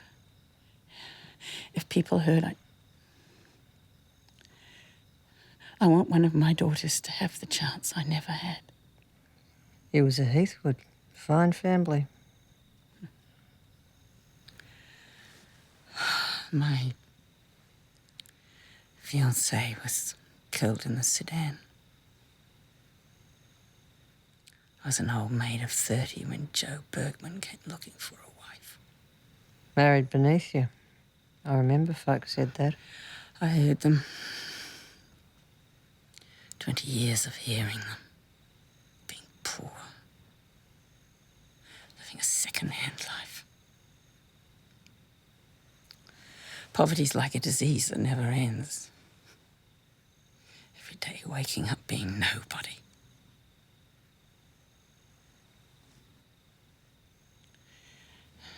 If it got out about Jessica, people would believe the worst. People always do. They'd think Jack Thomas put them both up the duff. They'd say, oh, what a stallion.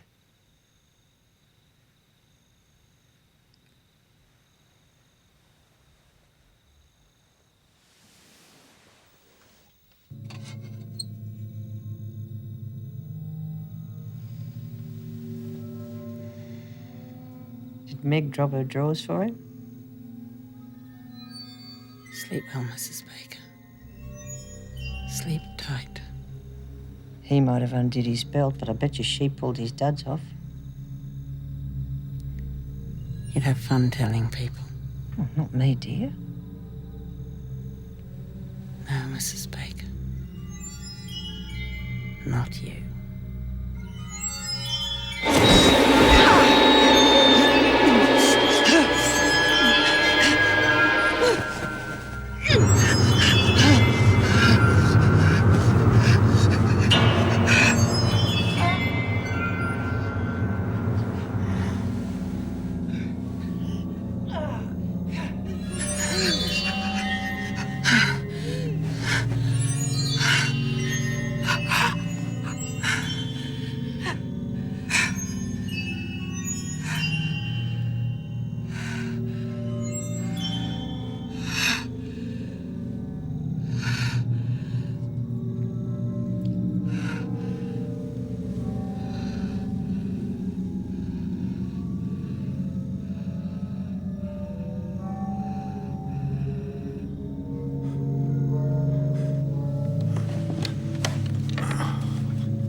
Joe, Mrs. Baker's had a heart attack. She's dead. Tomorrow we'll have to report it. But first, you must take care of Jessica.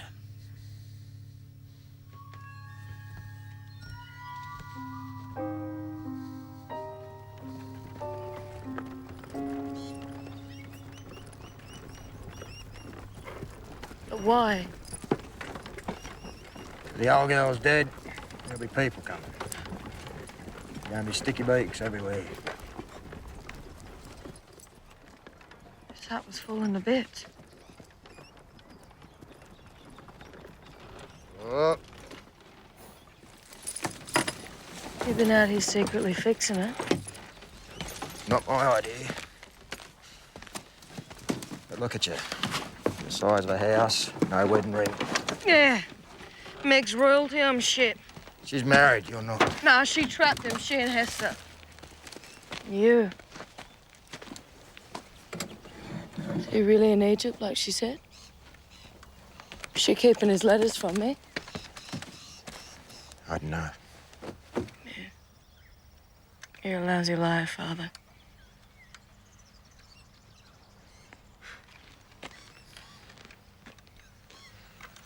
Bird shot to scare off the snakes.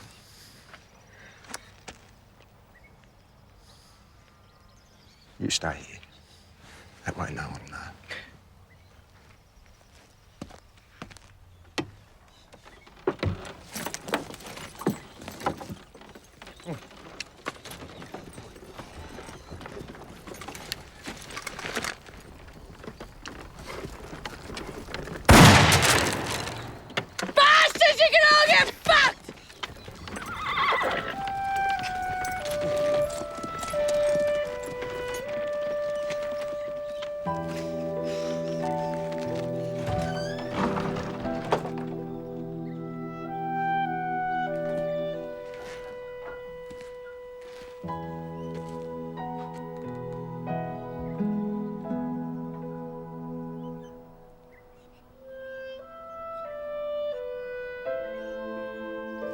poor lady.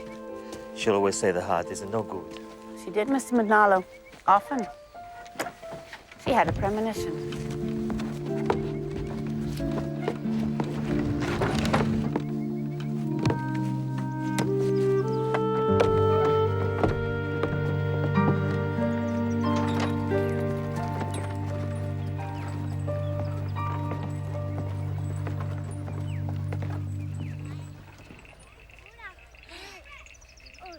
Look.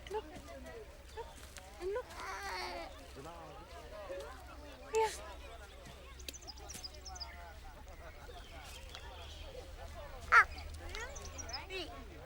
Mrs. Jessie. Remember me? Yeah, Mary.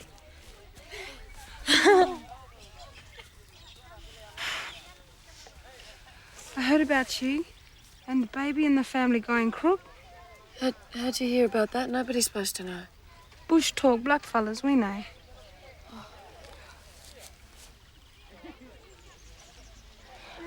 You got a nice one in there, Jessie. Yeah? Come see my hut. Okay, come. Real good, Auntie. Yeah. Hey, stay for some soup. I got 2 bowls, but we'll have to share the spoon. I got a fish trap. We could chuck it in the water, catch some yellow bellies. Yeah? Remember? Yeah. That'd be nice. Never seen a bloke write so many. Did you ever write back? She will. Been sending them to the wrong place.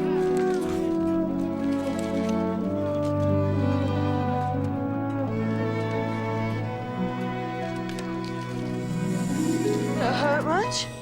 Not much, they're like frogs. We'll give you bush medicine, secret woman stuff. Ready? That'd be good. Ready? No. Lean back more. Oh.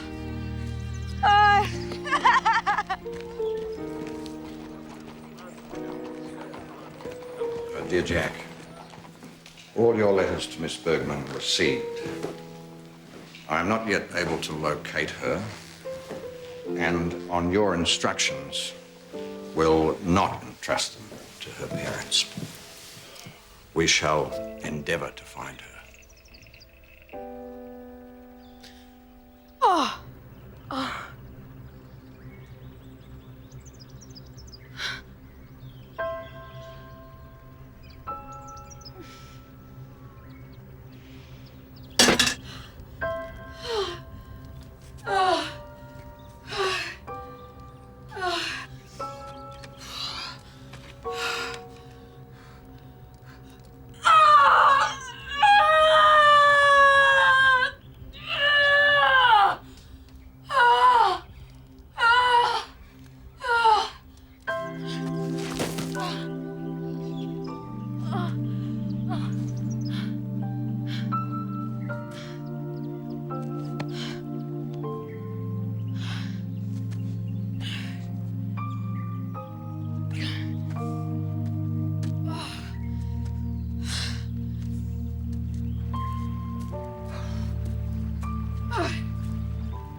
Millie, turn my back and look what happens. I can't even get up. I take baby, you cut cord? No, I've done it. Found a sharp stone in the creek. Did I do wrong? You did good. You smart girl for a white fella.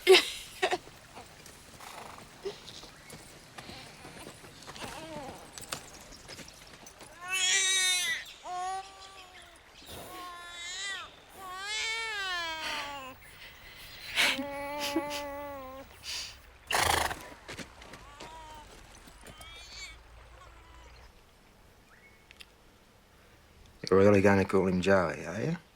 Yeah. God, if it was a girl, I would have called him Josephine. But I won't go home, Dad. Did you tell her that? Please, Jess, that's where you belong. I belong here where I was dumped. It's where I stay. Please, Jess. For my sake. Not for your sake. You looked at me as if you was ashamed of me and I was some sort of outcast. First Hester sends me away, now she sends you to bring me back home. I won't go home. If she wants to see me, let her come here. I got friends. I feel safe here.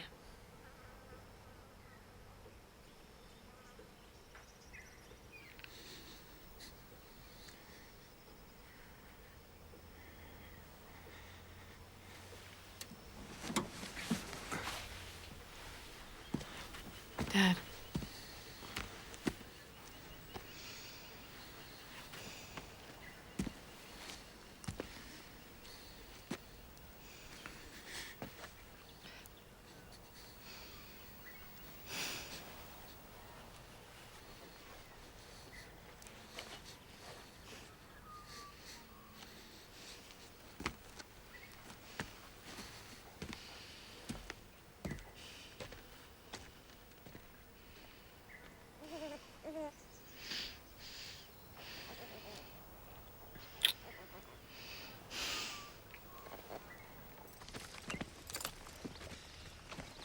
Where is she?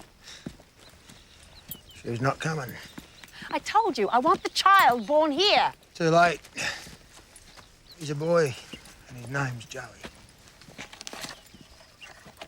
Take the cart, bring her back here. No.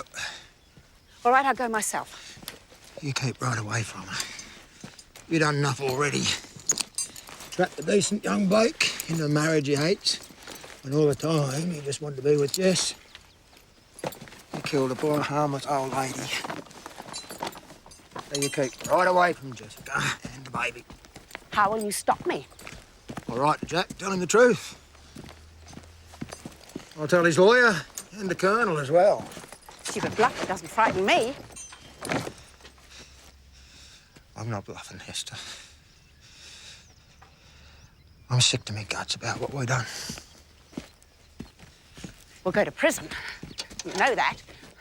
I forged a letter, but you conspired to make her marry Meg. She'll go to jail too. They'll talk about us around here for years to come.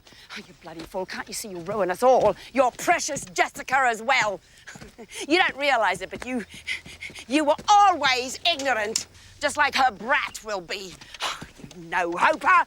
The bank will take this place. She'll be out on the road, not a penny. She'll end up in some gutter, whoring for a living, and it'll be you who put her there. You shut your filthy, stinking mouth. Married beneath me, the old cow said before I You chose her. shut your She mouth. didn't know how You far shut beneath. your stinking mouth. You were never bright enough to notice. I But I worked me hate guts you. out for years I've to give us a always life. hated you. And you tell me you hate me, you stinking filth. You never knew that.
that. I'm glad you saw him.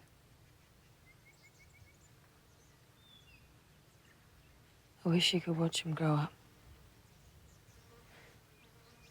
You could teach him all the things he taught me.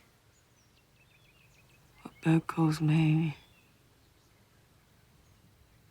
Why kangaroos and emus survive droughts. So why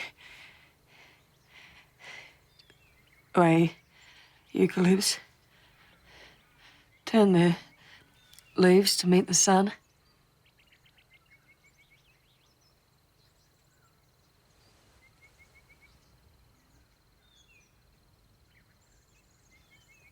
I've parted your hair on the wrong side. No, I wish they hadn't done that. You tried so hard here and you never had any luck.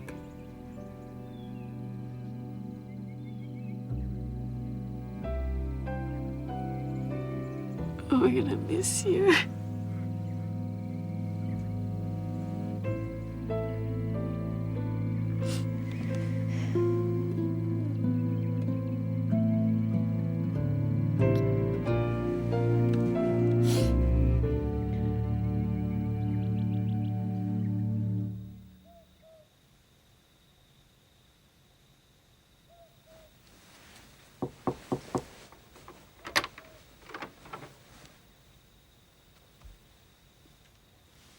Can I say goodnight to him?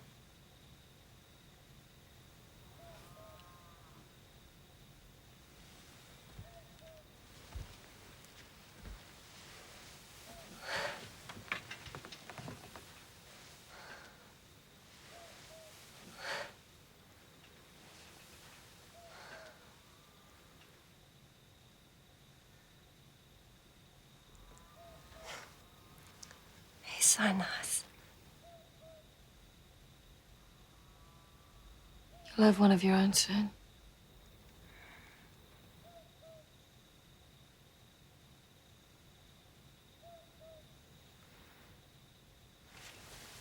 Can I mind him when you rest?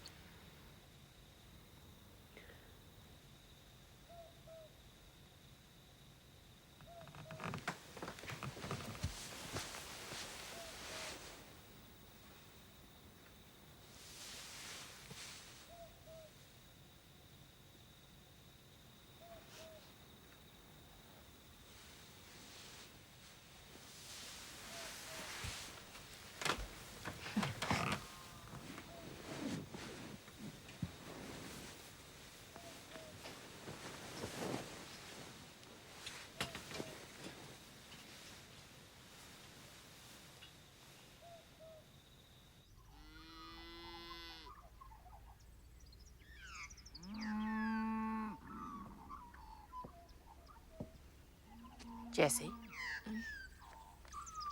Jessie? It's for you. This house and the land to you and then to your son, Joey. Meg and I'll be at Riverview, and you're the best to run this place. Reverend Matthews can witness it after the funeral.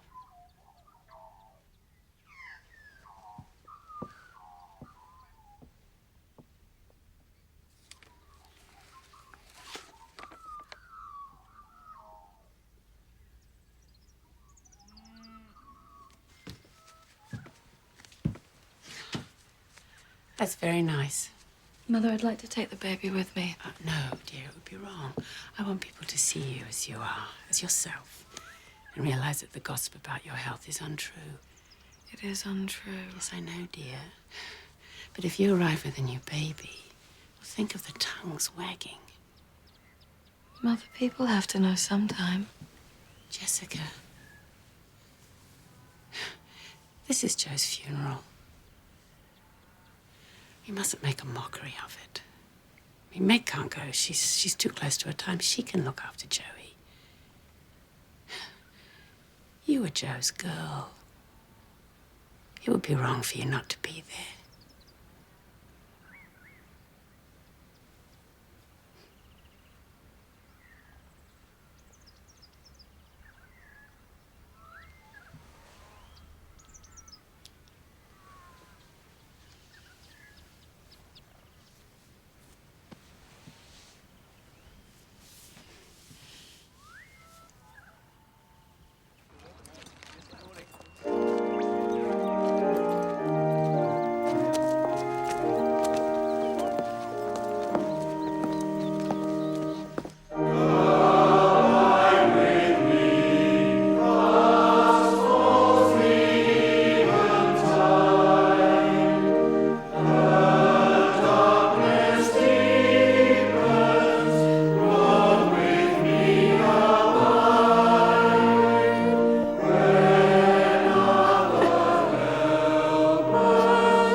We shall deeply miss Joe Bergman. The Lord giveth, and the Lord taketh away. He works in mysterious ways. He's wonders to behold. You will, on this sad day, have noticed the absence of the deceased's elder daughter, Mrs. Meg Thomas. Meg has given birth to a son, mere hours after Joe's departure from our mortal coil, a fine boy to be named Joey. The Lord giveth, and he taketh. Blessed is the name of the Lord. No. No! I'll kill you! I'll kill you! I'll kill you! Stop! You can't have me! Stop it! I'll kill you! You can't have Joey! You can't have him! It's not in my face!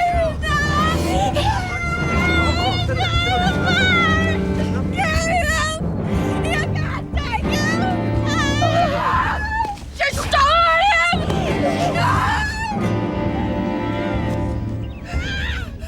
Oh, she was better. We thought our darling Jess was better.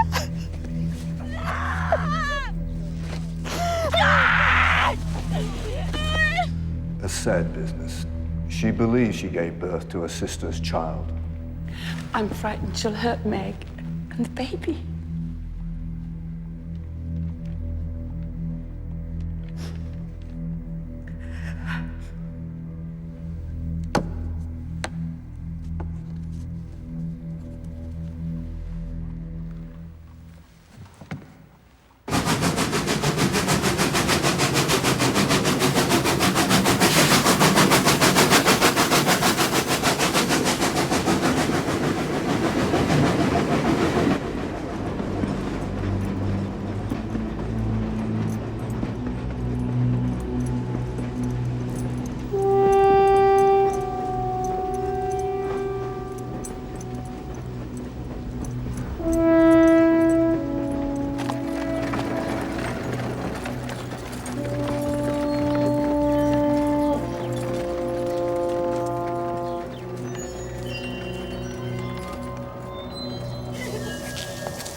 Pack your bags, Mr. Thomas. Be off this property by sundown, or we'll prosecute you for trespass.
I just thought, well, that's how I'd get out of here. After the war, Jack had come. He'd find me. I never stopped believing that. Kept me sane. And now? I'll be here the rest of my life.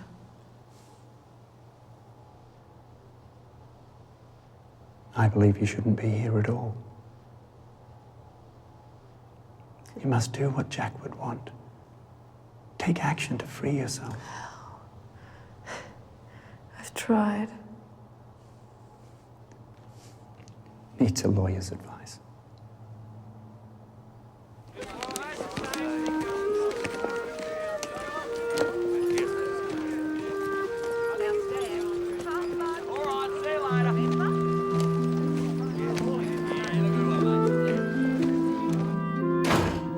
Mr. Runch, sir.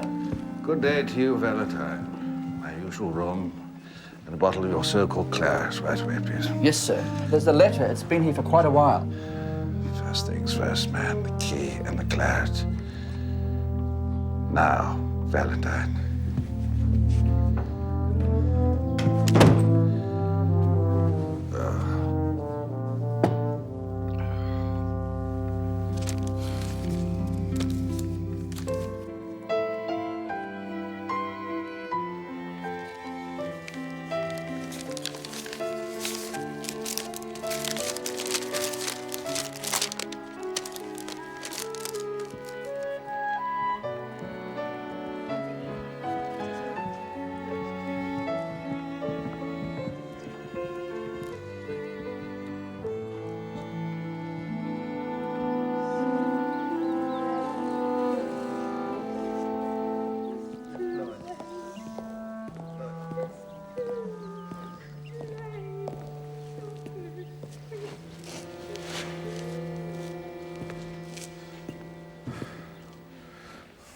My dear Miss Bergman. I thought you must be dead. There have been rumors to that effect. We should talk privately. Or we could go for a walk. Would there be a pub nearby to give this walk some purpose?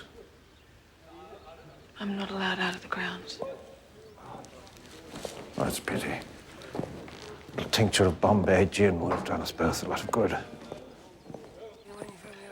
So you wrote to the doctor who first examined you in Narendra. It's Dr. Merrick, but his letters were sent back marked deceased. Oh. So your only witness is your Aboriginal friend, Mary. Mary Simpson. No, she saw me after I gave birth sitting in the stream. Oh, it gets worse. So, sitting alone in water, you, Gave birth. Quite. Honest, Mr. Ranch. Oh, no, Jessica, I don't doubt your honesty. I simply doubt the law's ability to visualize such a thing. You mean no judge would take Joey from Meg and give him to me? Especially after I've been in here. Sorry, Mr. Runch, I've wasted your time. You can't waste my time. It belongs to me. And if I choose to use it on your behalf, I will do so. So,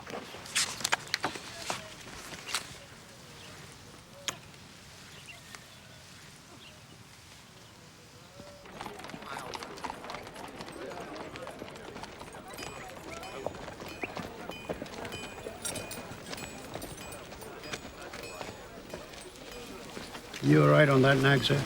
on my usual mode of transport, that I'll manage. Leg up, if you would.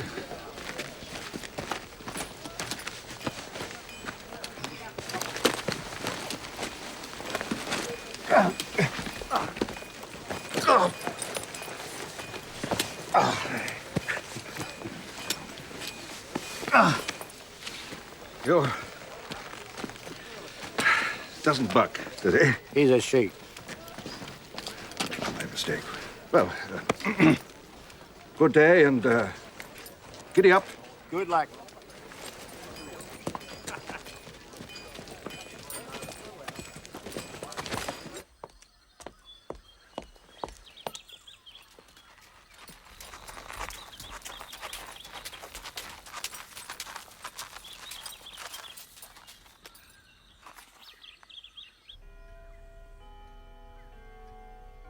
You've seen Jessica, haven't you? In the asylum. In Gallen Park Hospital, yes. She's there because she has delusions. Yes, she thinks I stole her baby. Oh, but you did, Mrs. Thomas. You did steal him. I'll call the foreman. I'm not listening to this. Do sit down, Mrs. Bergman. And don't make threats or we'll all go to court. We'll invite his grandfather, Mr. George Thomas, and his great-uncle, the Colonel. We'll have a real lawyer's picnic. I warn you, we're going to fight for that child. Then we are agreed, madam.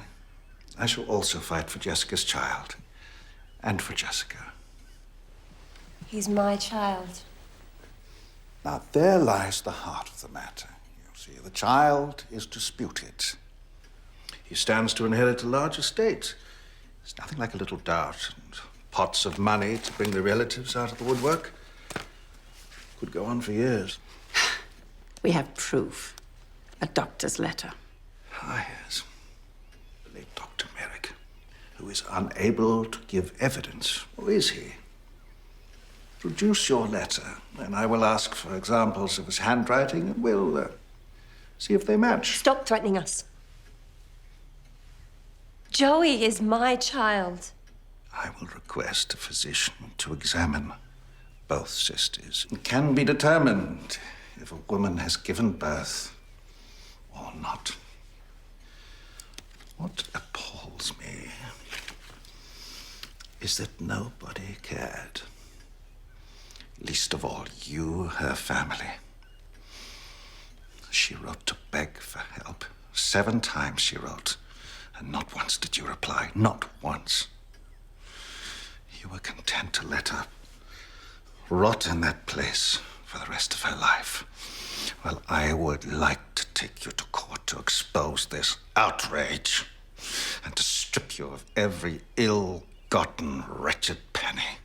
Believe me, I would really enjoy the task of ruining and discrediting you.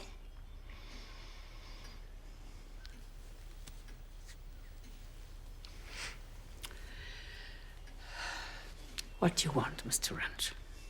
I want her free, Mrs. Bergman, and provision for her future. It was you that had her committed, and it is up to you in law to apply for her release.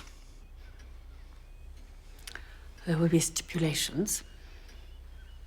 She can never be allowed to see the child.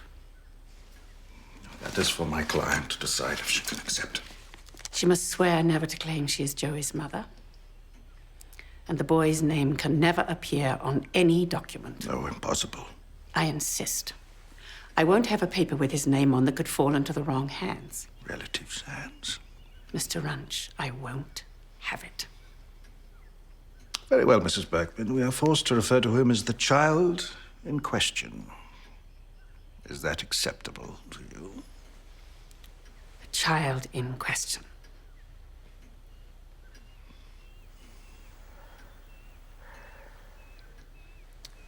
Very well.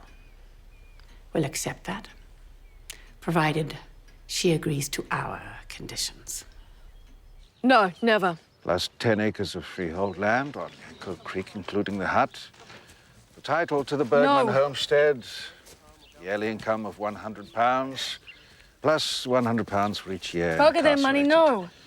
A horse, saddle, cart, livestock, rifle, farm tools, and so on. In return, you do not see the child in question, nor make an attempt at law to reclaim him. I promised her that you would consider that. I won't bloody consider it, no. Oh, well. been a long haul. I'll write and say that terms are unacceptable. Now, if you'll excuse me, I need a brandy or two.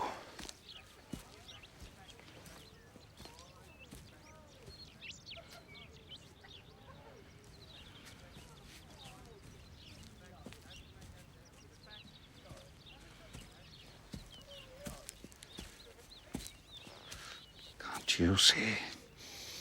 You are doing exactly what that clever, evil woman wants. Lock yourself away for good. You won't even know what he looks like. Can't you see that if I sign and agree to give up Joey, then it's forever? You'd rather stay in here than sign.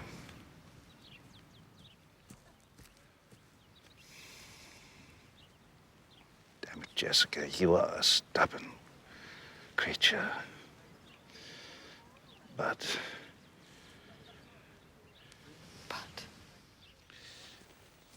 Well, it depends. On what? The phrase, the child in question. A judge might agree in law that the term is abstract and therefore invalid. I can't promise anything. I shouldn't even say this. But sign this. And when you are free, we will challenge it. Good. You'll probably get me disbarred.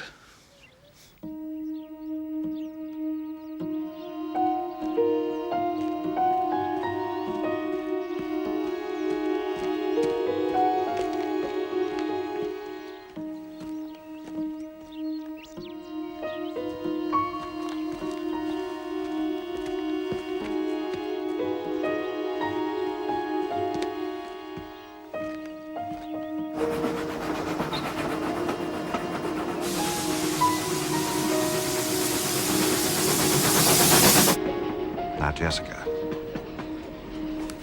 I have to give you these from a solicitor.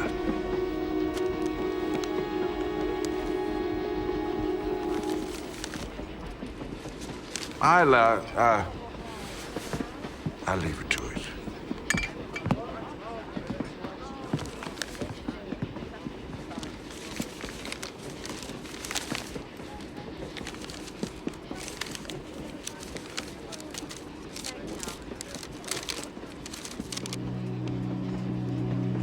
My darling Jessie, I've just heard where you are from Mr. Rennie, that some dreadful wrong has been done. If only I was there to help you.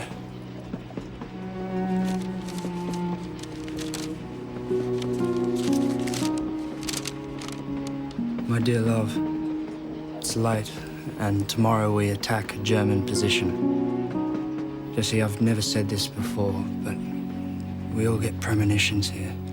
If something should happen, I want you to know I love you. We had so little time, just those few precious days after you left the hospital, before I took you home.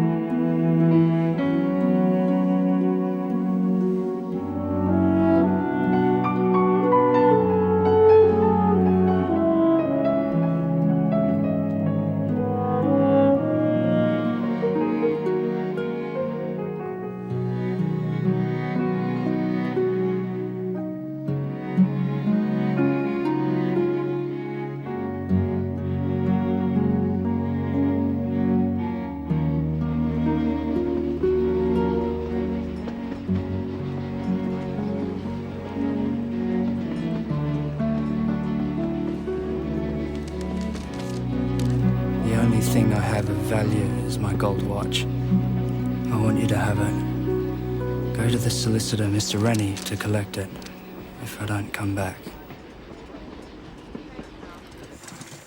Mr. Rudd. Both getting off here? No. How soon can we challenge over Joey? Law is an ass. It must be approached with great caution.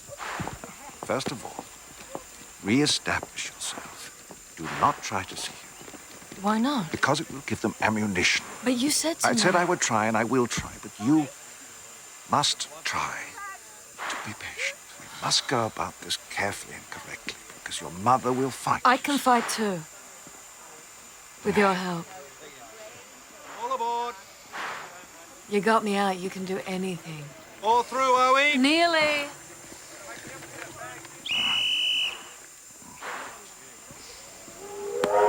Get on. Now, don't forget, everything you need goes on their Riverview account, so just buy the best. Goodbye.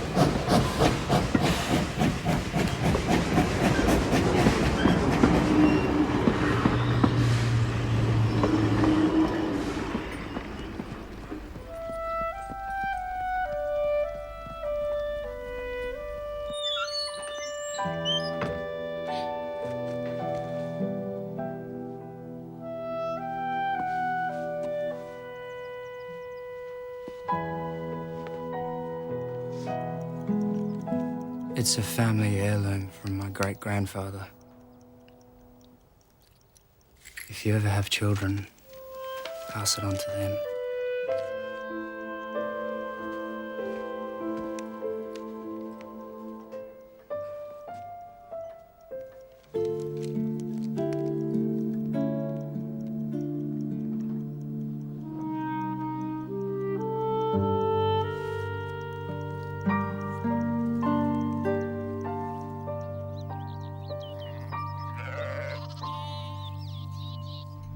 Where's Joey? The stables. C stays there. I'll deal with this.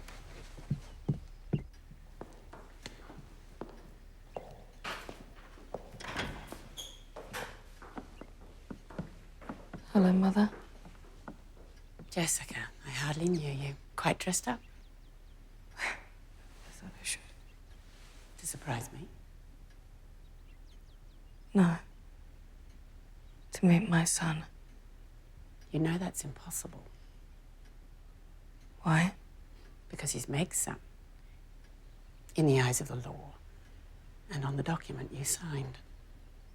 Sign or stay at the asylum. You call that fair?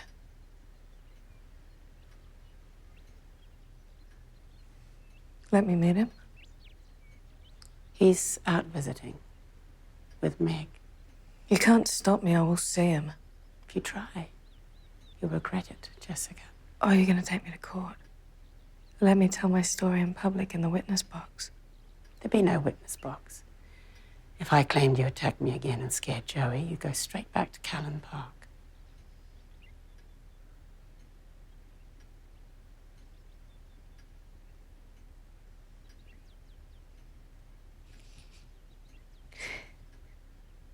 Please.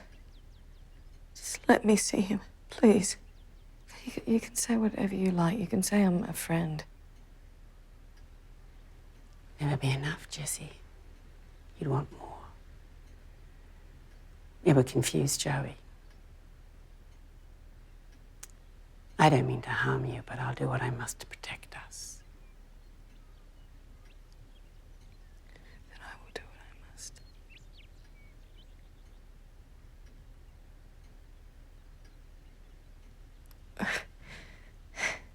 I tried this way. I'd like you to remember that.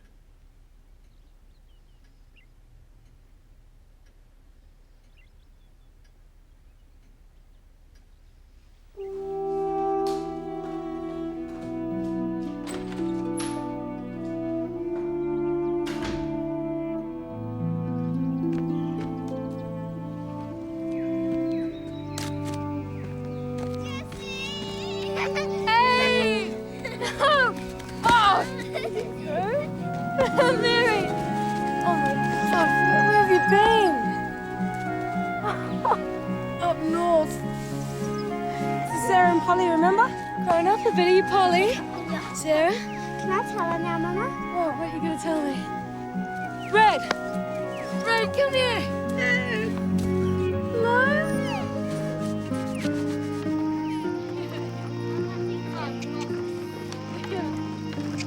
Come on.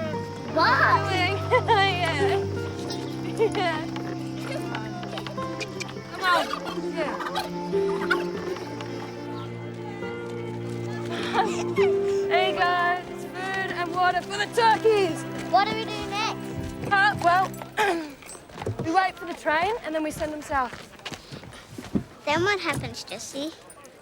Well, a bloke called a wholesaler picks them up and then he sends my crates back so I can send him some more. Getting real popular, my turkeys.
No, that was the Aboriginal Protection Board. No, those kids were taken. They're taken into care for their own good. Oh, well, I've got a lawyer who'll prove that's a bloody lie. You know, swearing at the law's an offence. No, get fucked.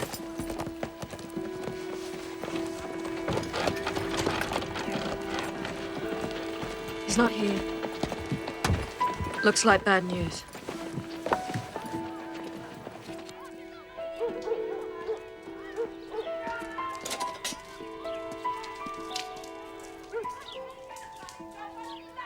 The bludger's dead. Give us an oi.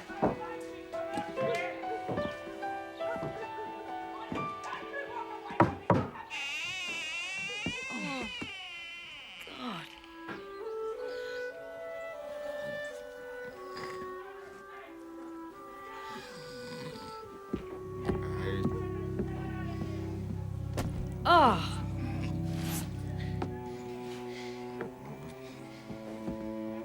Mr. Runch. Mr. Runch. Runch!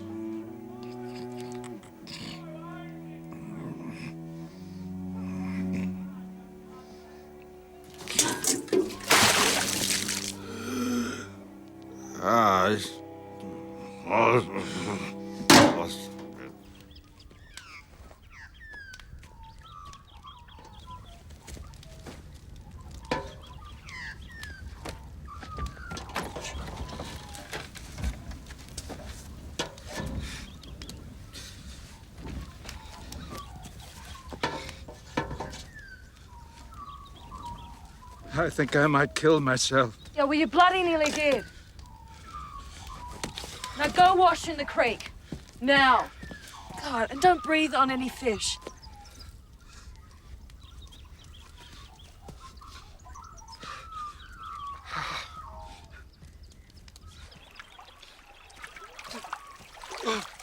It's cold water. Yeah, well, what did you expect, Plonk? And that's another thing, no grog, not a flamin' drop. You even forgot about Joey, you bloody no-hoper. I didn't know you'd written. No, you were too pissed to ask. And if you had asked, you were too pissed to read it. No, I have bought you new clothes. I've paid your rent at that DOS house. Now you help me get Mary's kids back. And then you get Joey. It'd be hard to take on the Aborigine board. Yeah, well then use your brains if they still work. Now, I've got some money saved. Don't insult me. You dopey Dill, it was a compliment. I can afford a lawyer, but I want you. God only knows why.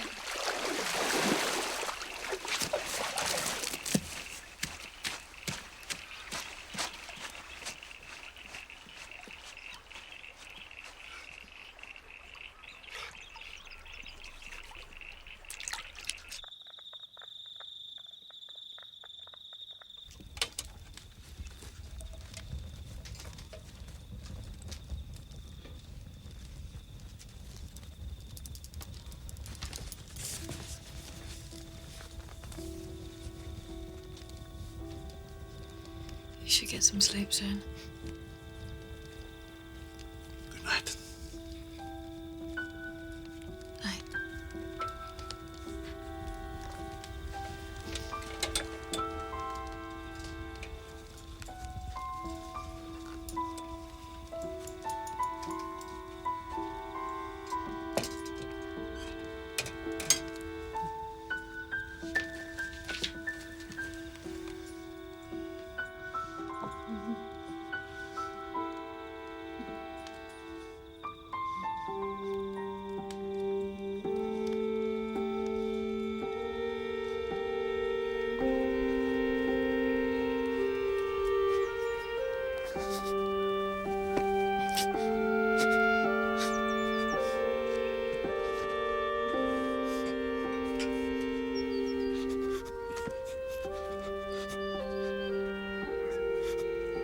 I hid this.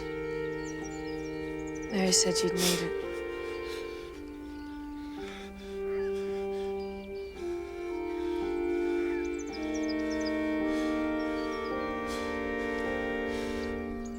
Just one drink.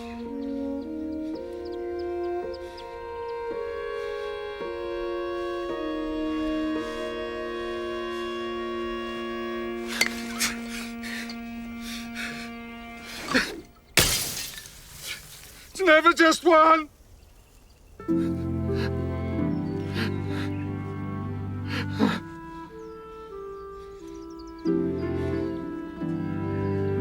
Thank you.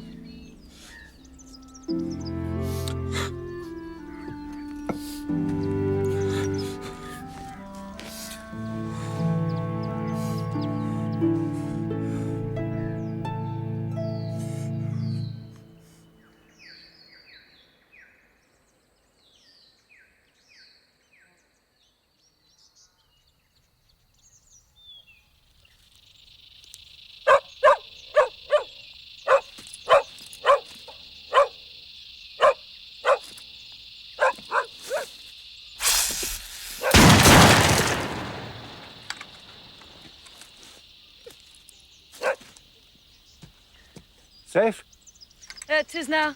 King Brown and mate. I was always taught, always get the mate. I'd be petrified sleeping out here. I know you would be. No, you keep sleeping in the bed inside. Got a big day in court soon. Mr. Runch. Thank you, Your Worship. My request is simple. I wish to locate two young girls, daughters of Mrs. Mary Simpson, who were forcibly removed from their mother by the Aborigine Protection Board. May I correct my learned friend, Your Worship? Lawfully removed, not forcibly. It is my understanding they were taken without warning and without parental permission. Well, for what purpose? To be placed in care, to be brought up in an institution, and trained to be servants, white people, because the board in its wisdom deems that is all that they are fit for. Your Worship, Mr. Runce is wasting our time with emotional issues. He knows the board has these legal powers under the law. Mr. Runch, I ask, is this what the law intended? Is my client to be denied access or even any knowledge of their whereabouts? Is she to be shut out from their lives? And if so, can this be called equitable or just?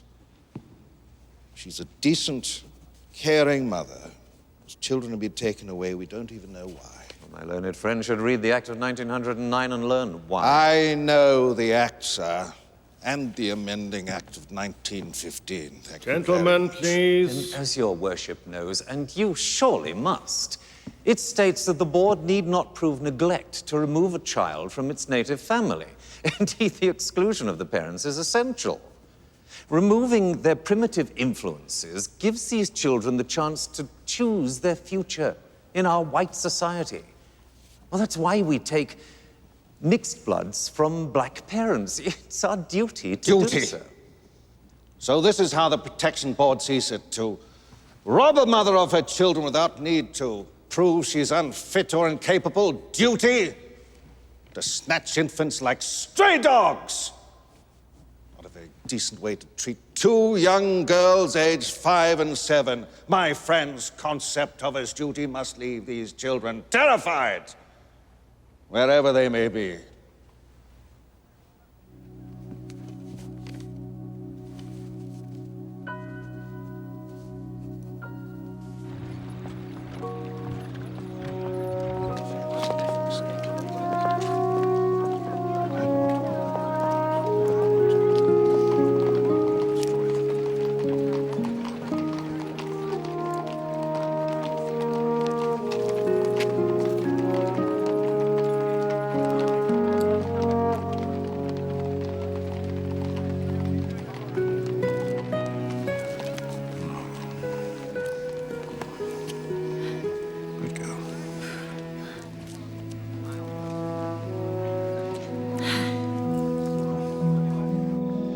About Joey, I've drafted a letter to your sister.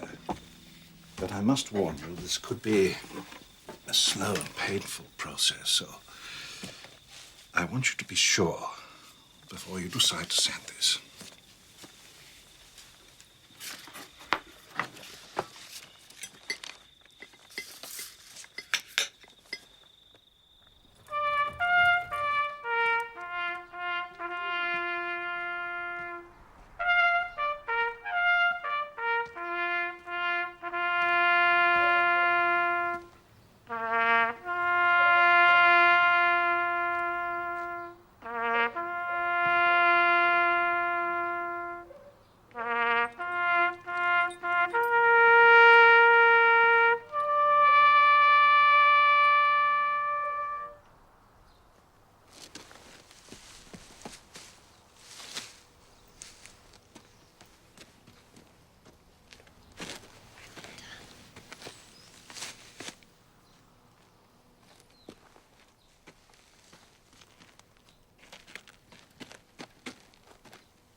Going down of the sun, and in the morning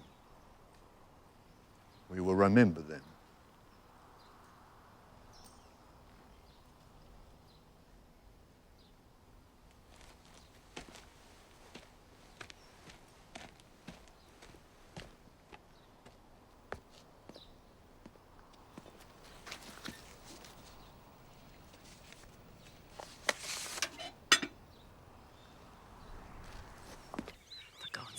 Tears won't help.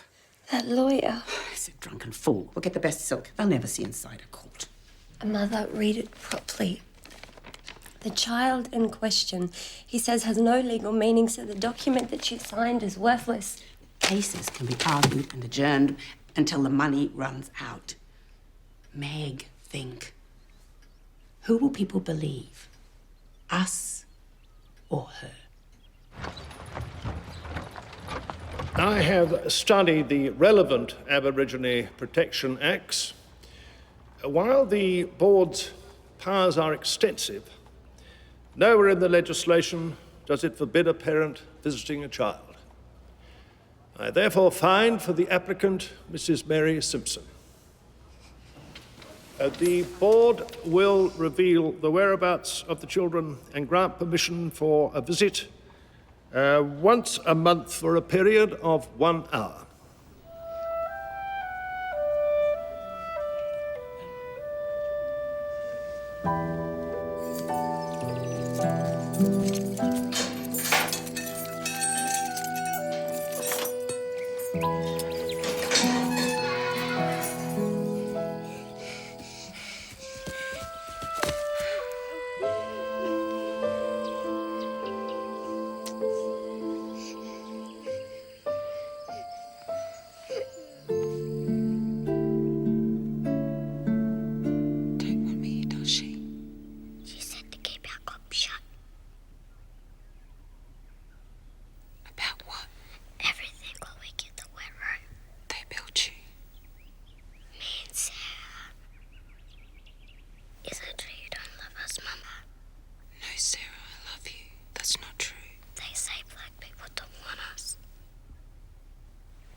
I met Nurse Wilkins, who worked at the girls' home. First, the staff. Lousy pay, cruel, ignorant people. Very harsh discipline. Girls were always whipped with a wet rope. The worst punishment for the small ones was to be locked up in the hospital morgue all night. Religion. The Lord Jesus was a white man sent to save their black souls. They're taught that black thoughts were wicked, white thoughts are good. Black is from their Aboriginal side, white's from their European blood. Black is dirty, so they must reject their families and find new white lives. This is what they teach. Good God. Children do all the labor. In the kitchen, laundries, garden, scrub floors, everything. They dig the latrines, they empty the shit cans. Polly and Sarah shared blankets one night, hopped into the same bed to keep warm. They stripped them and flogged them. The matron told them that the devil was in them and had to be driven out.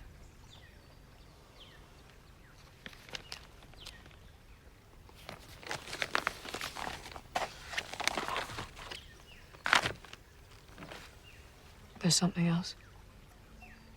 It's far worse.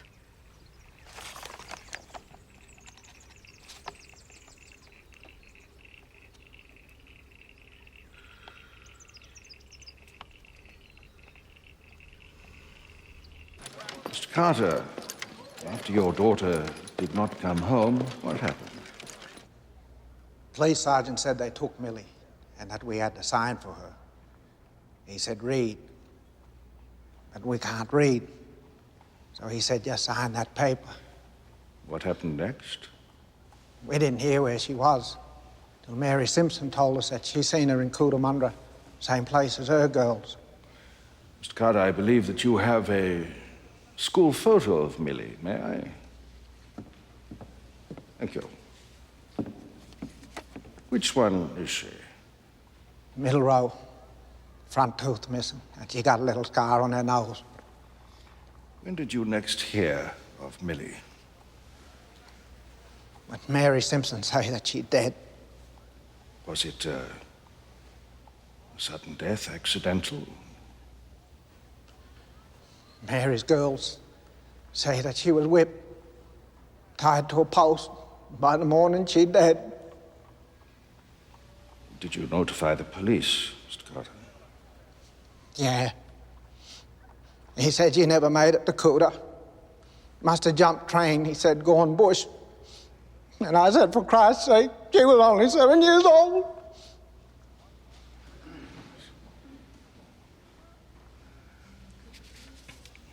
I have a letter here from the Cootamundra Girls' Home, and it denies that his daughter, Millie Carter, ever attended that institution. I have no further questions for this witness. Mr. Codlington? Your Honor, with respect, what does a missing child have to do with the case? I am here to defend my client's right to train mixed-blood children for adult life. Do you wish to cross-examine? Since it is irrelevant, I do not. Thank you, Mr. Carter. I call Mr. Joshua Phillips. You know the girls' home at Cootamundra? I work there. Odd jobs, man. On the morning of June the 5th, around 5 a.m., were you called to the yard where there'd been an accident? Accident? She was tied up to the bell post. Who was? This little girl. She'd been bad, or so they reckoned. Did they tell you what she had done? Said she loved her daddy. Wanted to go home. So they belted her and left her tied there all night.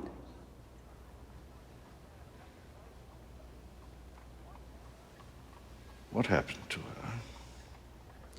Well, the matron told me to cut her down. I tried to revive her, but she was dead. Objection, Your Honor. Why was this not reported to Counsel the will police? sit down. You may cross-examine later. Was it reported to the police, Mr. Phillips? Well, the matron said she'd take care of it. I was sacked soon after. no cop ever come to see me about it. Mr. Phillips, would you be so good as to look at this photograph? Can you identify anyone there?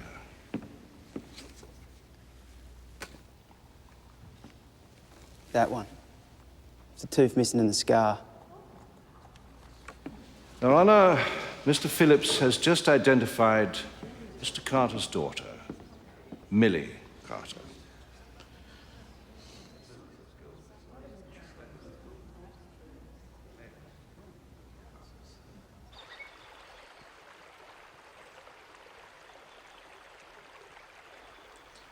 Can't help worrying whether we've done this the wrong way round. Should have changed the law first and then proved murder. You stopped that matron from killing more children. Can you just stop making us nervous? I'm nervous. Apart from the Bible, David hardly ever beats Goliath. This is the first case of this nature to come before the courts. Now, I am aware there has been equivocation, months of delay. Now, this, Mr. Codlington tells us, is simply the due legal process. Mr. Ranch calls it stonewalling, misusing the law of the land. Mr. Ranch invites us instead to consider the law of our hearts. We who assume responsibility for the laws seldom question if those laws are responsible. A law should be based on natural justice, on enlightenment, not fear. As a judge, I am charged with upholding the law. As a human being, I feel that the love of a child for the person it knows as its mother cannot be replaced. Not by good intentions, nor by an institution, which, if it choose to try to give that child a new life, may leave it with an empty heart. So, I find for the plaintiff, Mrs. Mary Simpson. Her children will be best served in the habitat familiar from birth. There they stand a better chance of leading happy, useful lives than if the state or anyone else control their destinies.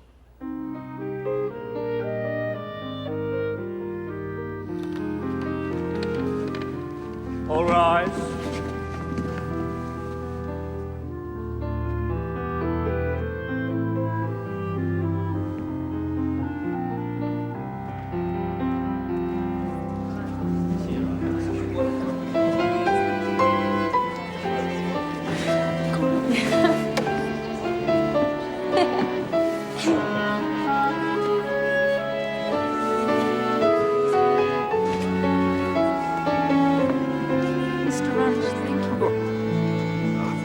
Mary, I'm only happy for you and your children.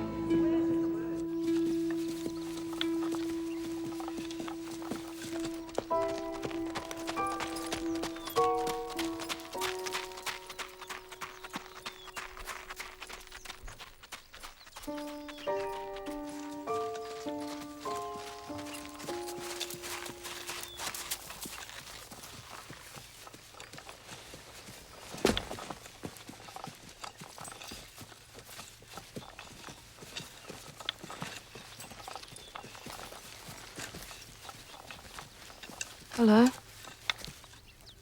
Why?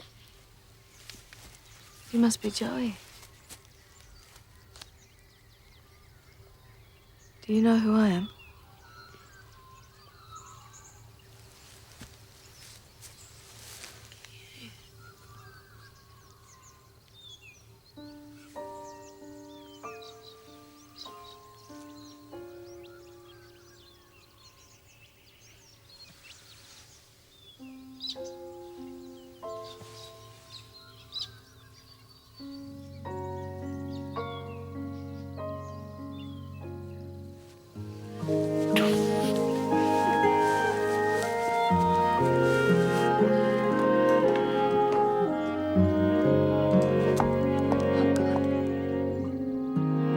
Mama!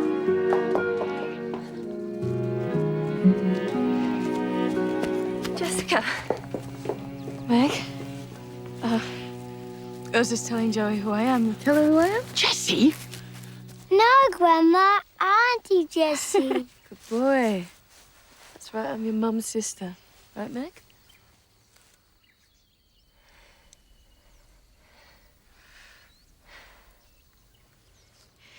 And what am I going to teach you? Riding.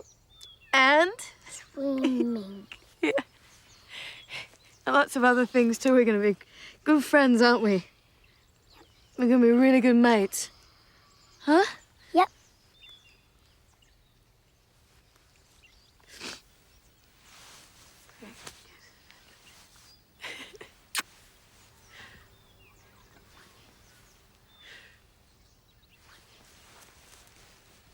All right?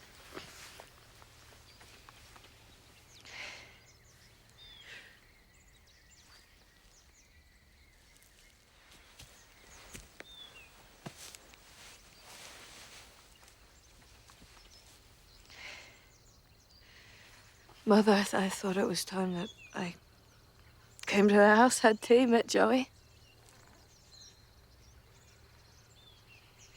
I'm glad Meg agrees.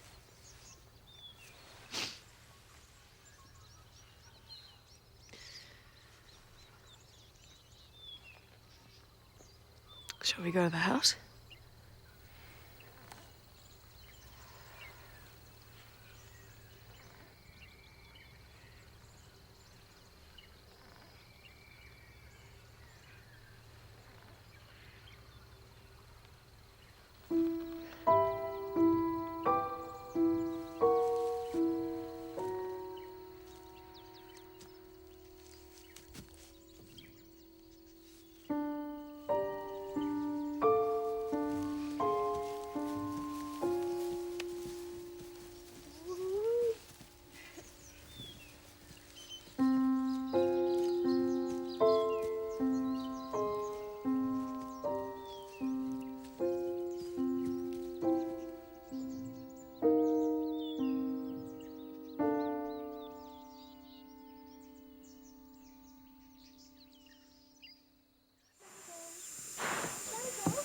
So if your mother tries to give you any trouble, just remind her that you have a barrister on hand. She won't make any trouble.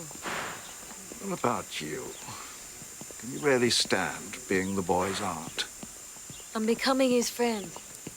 And I see him a lot more often than his mother would like, but she can't really make a fuss. That's not the question. The thing is, can you stand it? I'd have to.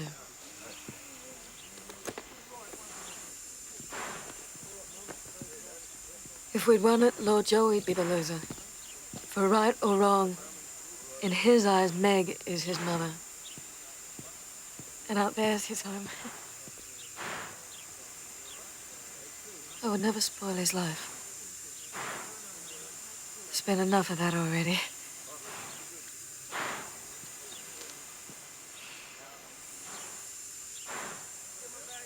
What are you staring at? At you. Well, I'll see you soon. I hope so.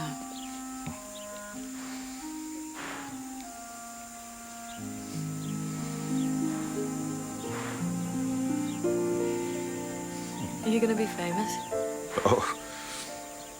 No, same old barrister on the circuit, but not at the Croc. Good. Well, take care of yourself. And I'm still very proud of you, Jessica.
Shit.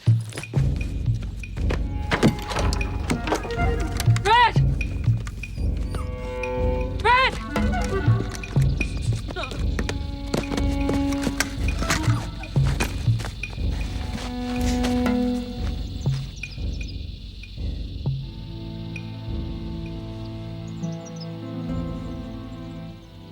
Mate. You were my dog since I was 14. My dad Joe brought you home.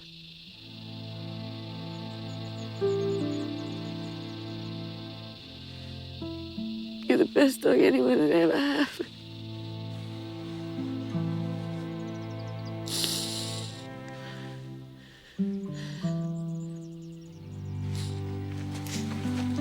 You bloody bad bastard!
Jesse. Jesse.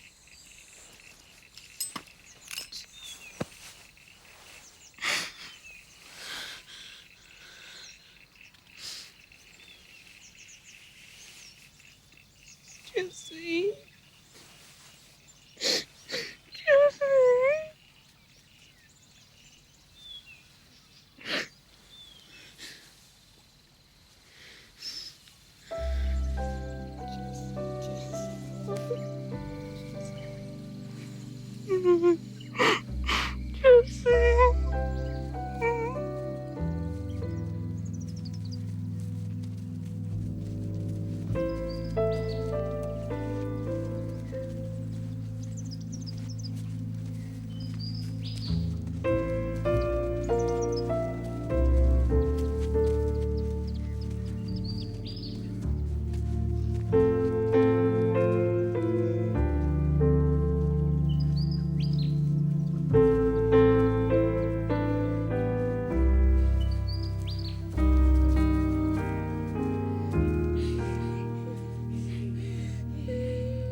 you.